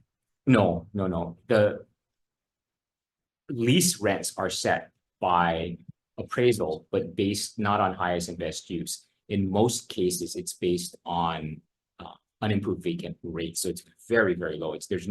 We've never found any ability to legitimately charge less for land. So what's the lowest and what's the highest Ranching generally has the lowest because they're talking about such per large acre? acreage. Yeah, so what is it? I'm guessing it's below like $10 an acre for a large ranching parcel. I'm guessing. I don't know exactly. And then for a commodity farmer? Commodity farmer is generally it actually it's all over the So it's $10 an acre a month or $10 an acre a year? in some cases a year. A year. Wow. So can we go and report on, when report on Yeah, they're having a hard time paying that. that and on the water side as well as the lease side? I really curious to know what is the deficiencies or delinquencies with on the water side? How many users, as well as the lease side of your lands of the 500 to 600 parcels that you folks have? And the going rate, because to me, if you guys not gonna do your guys' job and try to do that, and we're just gonna be forking out funds, I don't think that's fair to those that are wanting, to help elsewhere. And if you guys gonna allow for it to carry on because you guys have site inspections, right, by your inspectors, I mean, then that's on you guys. You know what I mean? And we want, and I want to help as best as we can, but we ain't doing no service if we're not adjusting the fact that you guys have no policies in place. How many acres total is under your shop that you manage? Right now, we have, I believe it's about 50,000. So 50,000 has 600 farmers. About, yeah. But, I mean, that includes ranching parcels that are huge, as well as some smaller diversified parcels that might be 3 and 5 acres. Yeah. So can we get a list of all the parcels and how much they're paying? What is the rate there? We'll send you a memo to follow up. Yeah. So our staff is capturing And the also question. the delinquencies. And then the living. Senator Quintana, would that answer your question on the number of parcels? The question that what blowing my mind is that, you said 6 years of maybe delinquency or working with a person. Who does that? What else department does that? What else division does that in the state? I cannot be delinquent on my water bill for 6 years. They take out my meter. So I like to know how, when you guys read whatever you guys do, you say you told Senator Kolole, when you guys redo everything, redo the policy when it comes to that. 6 years is too long. 6 years, you could have somebody else farming and doing something on there besides raising cars, raising boats, raising trucks. Because we know that's happening. They get their semi trucks on the property. They get their boats on the property. They're using them as a junkyard on the side, 2 fruit trees in the front. Well, some of that is private land that the county really should. No, that's the land I'm talking about. Or That's their land. state That's their land. land. They know too, that's why 6 years. How long do you think take 1 car off the property? They get 100 cars on the property, you know, Donovan. So if you guys, we'll send you a follow so you can. I guess what I wanted to find out is how long is the waiting list? And how many people are on it? Yeah. The waiting is at 256. I think it's, last time I was aware of it was about in the 270s range And how long has it been in that range? for a long time. Okay, so why aren't you coming to us asking for capital improvement project to purchase more land so you can accommodate people who want to farm? Or yeah, both. Do both. But you still, you have to figure out, okay, what's your plan to address that? And it should be a combination. It's probably going to be what the enforcement that they're talking about in addition to critical land acquisition.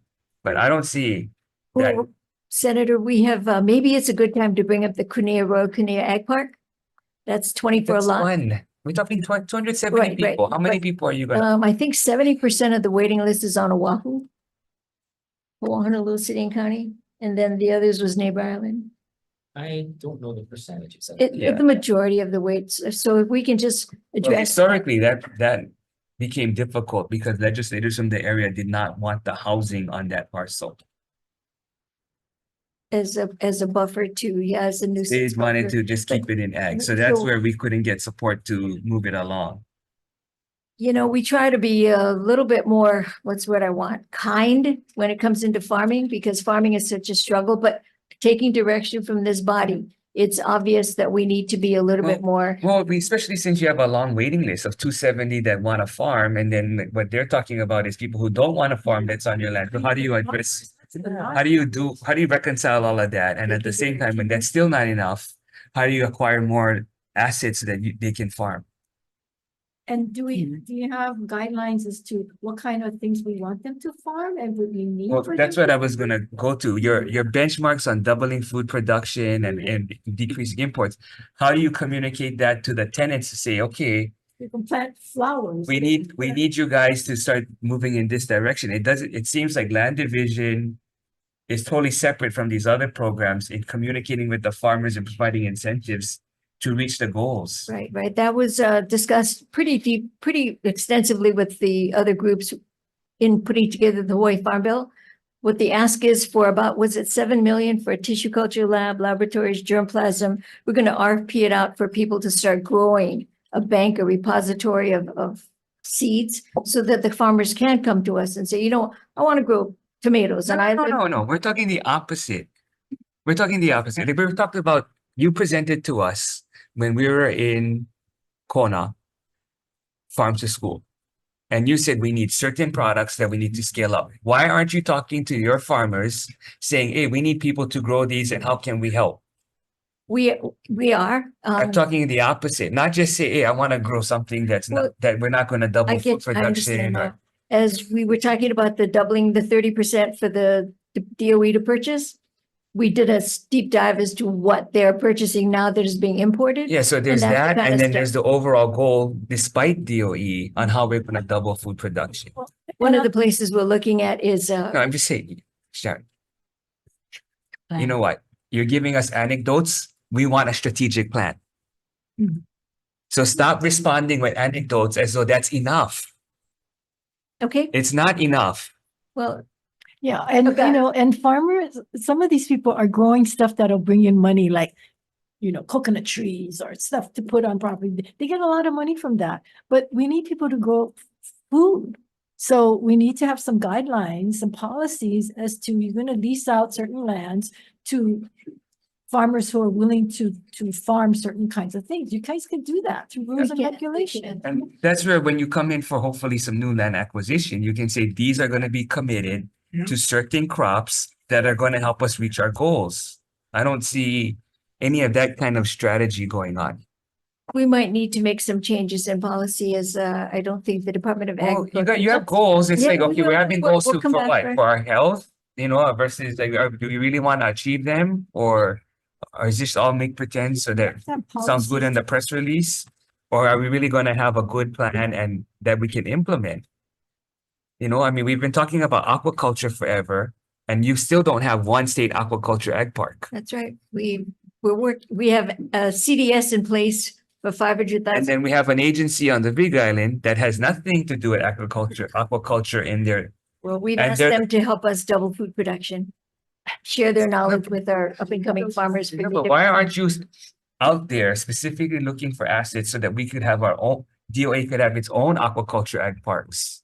Got it. Right? The feasibility study would do that. Every I island, mean, how long have you had an aquaculture division? How long? I do, Todd? I don't know exactly, but at least from the 70s. Okay, so and then what? Yet we haven't done anything. Why do we even have the division if we're not gonna really scale up aquaculture? I mean, you can regulate a little bit. You guys are helping with, some of the research, but I don't see any scaling up that it's only Nelha scaling up, and that's not even their Kuleana. Yeah. So what are you guys doing? Recently, Deputy Director Wicker and I have had a conversation about some ADC property that may be ideal Okay. to scale up in ag. So park. We're maybe we meeting should be next week. moving aquaculture to ADC if that's where we're gonna see movement. I think it's a good partnership where we hold the statute, but they have land available. That would possibly be an ideal location. The statute. But why have the division if we're not gonna do anything? If not, we should just change NELHA's statute and just make them solely responsible for aquaculture. And then we move your division there. But if not, we can't keep having all these things all over the place. Like same thing with invasive species. And then we don't get anything. We're spending all this money. Uncoordinated, different departments are doing different things and we don't see any results. It's the same thing with aquaculture. Everything's all over the place and we don't see any results. We have all these lofty goals and we're not making progress. Understood. And your budget requests don't reflect any of it. And there's no bills that come with it to help you. But your narrative states, you guys know that it's an $89 million market. So if you acknowledge that it's $89 million, I would be jumping all over this thing in your department. So my question would be, how much money do you guys actually spend on marketing aquaculture Or developing. or developing? Because that's the sad part, Yeah. we keep asking for UH, community college and DOE to create pipelines and pathways for new farmers. Yet there's no new assets for people who's going to be able to buy land? What average person is going to be able to buy the big TMKs of it? It's going to have to be DOA or ADC to be able to lease to local guys who graduate from our local high schools who want to go into ag. You guys don't have this whole pipeline pathway going. Not totally silent on that. Currently, we're working on. No, we don't need permitting. noise. We need action. We're putting together, the permitting for aquaculture is very, very difficult. But you still need assets. Yeah, we're identifying, we are. That's where it's really almost to me, to some extent, Shibai. Well, Because we're telling everybody, go into ag, and then where are they going to farm? Where? but the labs.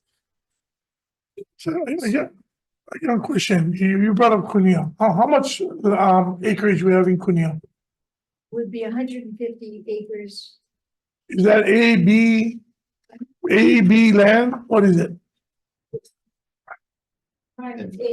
A, right? Okay.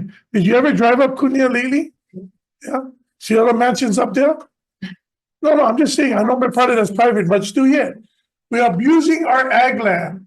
And then they come to us and grumbling that we don't give enough land. But then we get those kinds of stuff that we cannot enforce in DPP and land management, right? So they make their own subdivision in there with no permitting and no nothing, when that's 100% A land. When we were trying to do whole Peely Forever Beach, we got cracks in the face because we was using B and C land that was filled by cane field debris. But then nobody's going after those guys on A land, right? So that's what I'm trying to explain. So we got to figure this thing out, because since I've been here, Senator De La Cruz, and asking you guys how much acreage you need and how we need them. In 1970, how much acres we had for aquaculture in 1970? Probably 10 times the amount we get now. I couldn't believe it. I almost fall off my chair. Unbelievable. 1970? How long was paying those guys in that department? We need a refund. Senator Nicoy.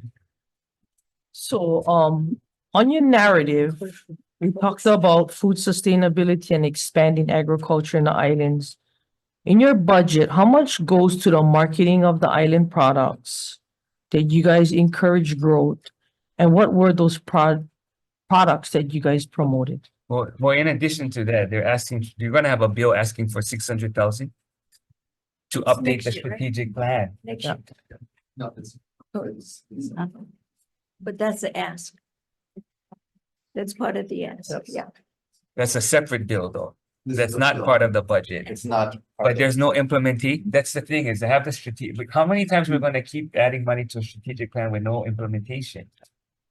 Anyway, Well, that's go why- back to her question. Okay, the funding for the marketing, the funds for marketing come to the Agricultural Development Division and specifically the Market Development Branch. The funding was severely reduced for the market development branch. I think the total they had this year was 135,000. So we could not do the sponsorship and product promotion RP. We couldn't do our Eat Local campaign that we used to do on Spectrum or Foodland. So what products do we promote?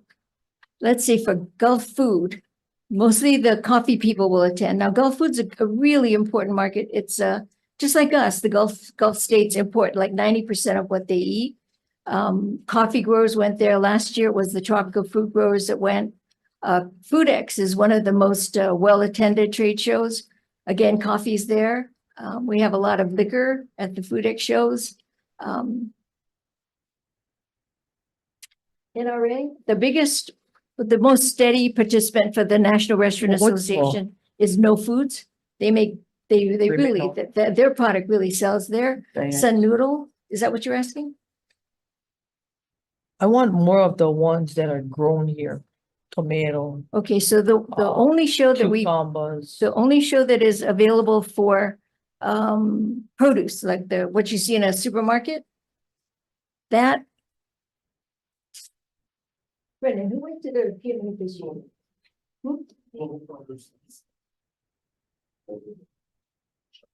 Oh, it's the PMA show, but what products did we feature in our booth? Okay, so coffee and magnets, the Hawaii Papaya Association used to go every year. That was their favorite show. We used to have Ginger and Fat Law Farms used to go. Since the pandemic, they have not been able to financially or even product-wise be there. So if some of these products were value added, my question is, because HTA also does marketing, is there an overlap of what you guys are covering in marketing versus what they're covering? in marketing? Good question. It's called the Seal of Quality. It was based on their old logo with the brushstroke. But since then, the HTA, we've invested quite a lot of resources in the logo and for the Seal of Quality. So we've taken that trademark. But since then, HTA has gone to the Canoe and they've moved on to different trademarks. So there's no overlap, but we wanted to bring our products in with the same logo that they had, but like I said, they've changed their logo. They're now using a Canoe. We stuck with the Seal of Quality because of all the resources we have in there. It would be great if we could have some funding to promote that because the Japanese really have, Actually, it'd be great if you guys could just work together instead of you guys promoting separately and that you guys not scattered all over the board. that was the intent in the beginning. Because I would rather see the consolidations of the efforts that you guys. Which conference or which trade shows have you been going for marketing? The market development branch has been pretty much any market that we go nonstop with air service because we feel that's So our where? best. So it's Australia, Anaheim, Tokyo. The one that is not nonstop, but a lot of sales is the Gulf Food in Dubai. Did I miss one, Mark? No. That's it. And so what has been a result of all of those trade shows that we go every year, but I don't know if we actually see big export. The sales for FoodX has been, I without my report, but I'm gonna say. Yeah, maybe you There- can send us a copy of those Yeah, we'll- reports because, and maybe the last 3 years Will do. or that you could attend. So have you guys exported anything to Dubai? They did. One year, the Royal Honey people went up there, separate from the Department of Agriculture. They made quite a lot of So sales, if but they're doing it separate from DOA, then why do you have to go Yeah. there? well, we didn't, this was before we started going. We've only been to Gulf Food the last 3 years, I think. And what's been the result? The result is that we have coffee companies now talking to the high-end hotels in Dubai. As far as a sales transaction, I would have to, sometimes they're a little bit close to the vest on that, but I can get you that. Okay, you should send us a copy of those reports then. We're asking the macadamia nut people to go this year. February. And, okay, because you keep talking about local food production, but these programs that you're talking about are export, which I'm not opposed to, but it sounds like earlier your priority says it's all local consumption, eat local, grow local. So it seems You just have to maybe come up with a more comprehensive plan. And then if we're going to be doing these exports, why aren't we putting more effort into biosecurity? Well, Why even go to all these trade shows if we're not going to do no, that biosecurity? is our point. We're trying to fix the biosecurity this year so that we can That's come back true. to It's you just not next year. reflected in the budget. And you don't have a comprehensive plan for that. Okay, Okay, Just one follow-up on a strategic plan. You have a plan already. Is that strategic plan going all over again? Or are you saying this is what was executed and here's what we're evolving? But at least looking at a more action-oriented plan than just strategic. Correct. One thing we wanted to update is to have measurable goals. Something that we need to expound upon that isn't currently in the 2020 version. And this will give us better, not better. It'll show that the department is making progress with the industry to increase local food production and exports. So you'll have measurable objectives in this so that we exactly. can see outcomes Not and a just a timeframe. lofty mission. Yeah. We want to have objectives. Correct.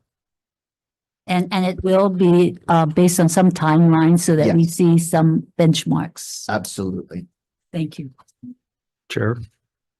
Richard. Thank you. I'm sorry, a little bit late getting in. Did I miss the vision mission? Dexter, I know you were just, but to reiterate, when do we expect to see that? Because that was something that Chair, you and I discussed about a year ago. And we'd have a very comprehensive vision mission presented to us before this legislature. So where are we with that? so because we've gone through the mission, hashed it out, what's credible, what's real.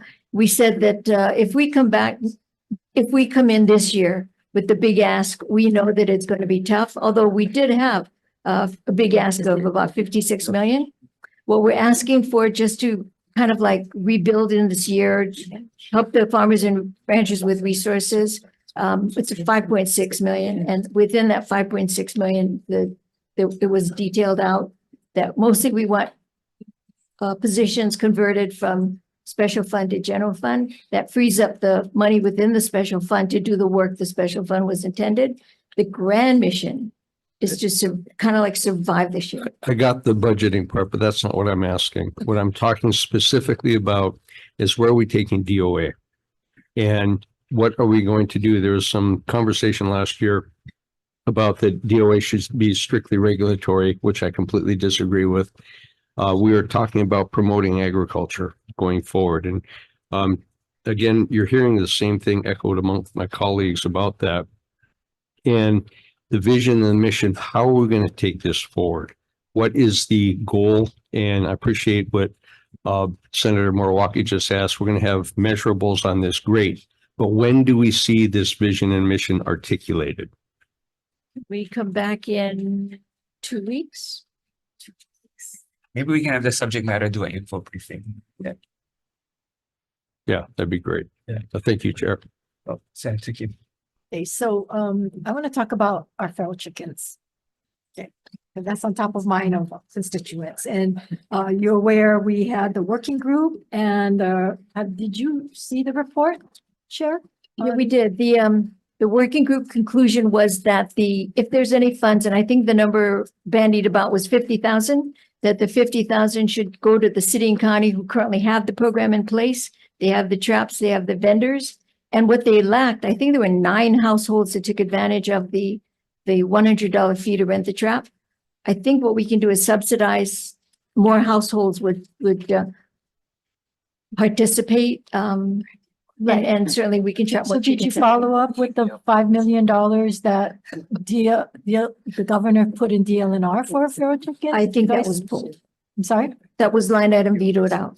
Yeah, but he said he was giving it to DLNR. Right. So did you guys follow up on that? We did. We asked DLNR how we can partner together.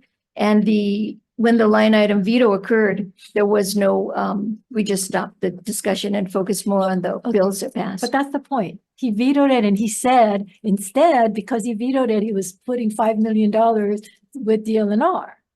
So that's what he said, and that's why we talked about this working group. I And- believe that Okay, the that's one thing. So the other thing is, what are we doing? So are you guys gonna come up with any bills? Because you just give me this one-page report. And my office have been going back and forth because we talked about nuisance versus pets. What else are we gonna do? Are you gonna come up with any kind of measures that we can then, regarding feral chickens, feral chickens? feral chickens And- for Oahu City and County. Well, feral chickens statewide. I mean, this group was for statewide. It's Well, not just actually, the us. working group was for Honolulu City and County, as I recall. The bill was for Oahu. No, it was SCR 92. We talked about the Department of Land Utilization, Department of Health, City and County of Honolulu, Ag, all of us supposedly come together in this working group to talk about how to solve this issue. The main topics though were on, the fact that the city of Honolulu already have a program and we should partner with them and piggyback on them. But I don't see anything else coming out other than you guys just giving me this one pager. The I mean, we report, want to see something so I can introduce stuff. We got to change the law. We got to change nuisance to pest or pest to nuisance. Then can you guys come up with well, that? we understand that the SCR was given to us, the Department of Agriculture. Feral chickens, it was a city and county issue, so we work with the city and county. Since they already had programs in place, the recommendations that came out of that working group was that the funding should go to the city and counties. So you can take that model and then expand it statewide, Kauai No, I'm County. asking that you folks follow up as a department, since you did the working group, to come up with some We can legislation. do What's that. The conclusion, I thought with the conclusion was the follow-up. That's one conclusion was we partner with city and county. But is that the only thing we can do? I mean, anyway, can we get something? Because we got a bill deadline is coming up. So my office is willing to champion all of this stuff, but we need a little bit more from the department. Okay, is it Okay, still this- 50,000 that you're in play? Well, what No, are she's we- asking you to come up with some ideas that she can turn into legislation. So if you guys can work on that. Senator, I'll work with your office, but I'll draft something Thank you. for feral chicken. Thank you. So And I what's think your, that- Well, I'm sorry, but the report also said that, we shouldn't only look at feral chickens, there's others, Yeah. and that we need a public education Education. program as well. So Correct. we need some legislation. Like, don't Sure. Senator Ducoy. So I wanted to follow up on the food hubs. So your food hubs, which are centrally located facilities, having a business management structure that facilitates aggregation, storage, processing, distribution, and marketing of locally produced food products.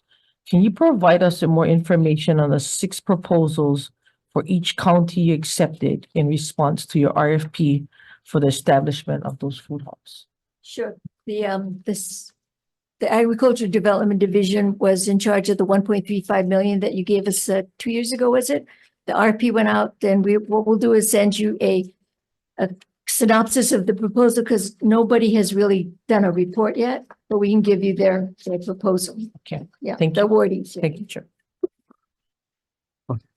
Okay, maybe it's somewhat related, but what I don't find, and heard this from many farmers, is they need cold storage. And you see a lot more farmers going into microgreens that are all indoor farming type of thing, and not just microgreens, but other things. But I don't see, in addition to ag land, I don't see any acquisition plan so that we can get more cold storage, so that the department can start tolling for cold storage or even long-term leases for warehouse ag. I don't see any of that. And we're partnering with ADC on that, because ADC has the authority to do land acquisition and infrastructure type purchases. We are supporting that. Well, I didn't see that as part of their proposal either, though. We But if just got it. We If we're just gonna got it. double food production, you gotta give them the infrastructure. So infrastructure is more, not just water. It's gonna have to be things like, we need land, we need cold storage, we need more warehouse space, we need more transportation. I mean, in fact, we're gonna go to Kauai on Thursday because it seems like more farmers need to export to Oahu. but the improvements at the harbor are very limited. Shade, cold storage, all that, But yeah. I don't see any of that kind of broad, big picture infrastructure. You know, Well, Kauai is a good place because Director Sniffen yeah, no, but is, this should be coming from you. well, We're reacting to the farmers. we are The doing the farmers survey. have gone to you. They haven't gotten anything, so they came to us. Mhm, mhm. That's what part of the reason why we're going to Kauai. But respectfully, Senator, Director Sniffen is in charge of the transportation, so we can make recommendations to him. But you should still be advocating, looking at the bigger picture, saying, hey, what do we need for ag? And then you can advocate and lobby to the other departments to help you with the overall plan, not just react. What we do have and we've applied for is a resilient food systems infrastructure. We were awarded 3.2 million. The RFP is going out in January, Matthew? Yes. The RFP will go out I this think month. it's It is going for back to the infrastructure. same thing, the strategic plan, now this RFP for food hubs, now this other plan, but yet we don't see the tangible results that we need with specific items that have to be invested, that we need to acquire or invest in. Okay, Same thing with biosim, all this theory, all this policy, all of these, planning, but then we don't see real things, real projects. well, I can tell you that in the RFSI RFP, it's for middle of the supply chain funding. So the 3.2 million, we will focus on cold storage. We'll say what we need as a state. We want to see proposals for. I know, but I would prefer that 2.3, somebody in there, or no, maybe even us. We go online, hey, what's for sale? Use the 2.3 to go buy that instead of up 2.3 to tell us that we gotta buy cold storage. Okay. Why not just use that 2.3 to go buy it instead of having contractors tell us to go buy it? We have to be competitive with the way we distribute federal funds. So the competition is the RFP. No, okay, that's fine. And we can. We don't necessarily need only if this is what we're all investing in. If you came to us and said this is critical so that we can expand these markets, so we can get farmers up, we don't need to wait for the federal funds. Okay. All right. So you're now the director of ag. You're not just running your marketing division depending on federal funds. You really got to take a step back and look at it a lot more holistically and implement. Okay. That would be the big ask. So we'll see. We'll talk. So the basic thing you would have to go back to is, what is the base of production for the state of Hawaii? And what is the amount of production in the different categories that you will need going forward to hit that doubling? But from, I don't know how many moons ago, how many Januaries ago, you guys have not delivered us that. And when we asked that, the question that came up from the former director was, what would I consider coffee? I said, if you can make one coffee cake, then I'll consider that food. But you folks have to decide what category, not for me to tell you that, but that would be helpful for us so that if somebody in Kunia is growing tomatoes at 500,000 pounds a year, how much more would I need to double that? So what you guys did for us in Kauai, basically those numbers was from, we still got to catch up 2 more years, right? Of what's production. We don't know without even trying to jump on a computer that we fell backward. We fell backward in numbers because you have nobody that does onloads and offloads of production that moves throughout the state. I would have asked for that position first, so you guys could actually figure out what you're gonna tell one farmer and one rancher, where I need more beef, where I need more produce. I mean, just common sense that is not so common anymore. And that what just blows my mind, which is why the farmers are running to everybody else within their lawmakers to which we in our own minds are scratching those numbers for you. If that's the case, I'm gonna tell you what I told DOE, why I need you guys for. The branch that used to collect all that data that you're referring to, the baselines, we're trying to resurrect this year.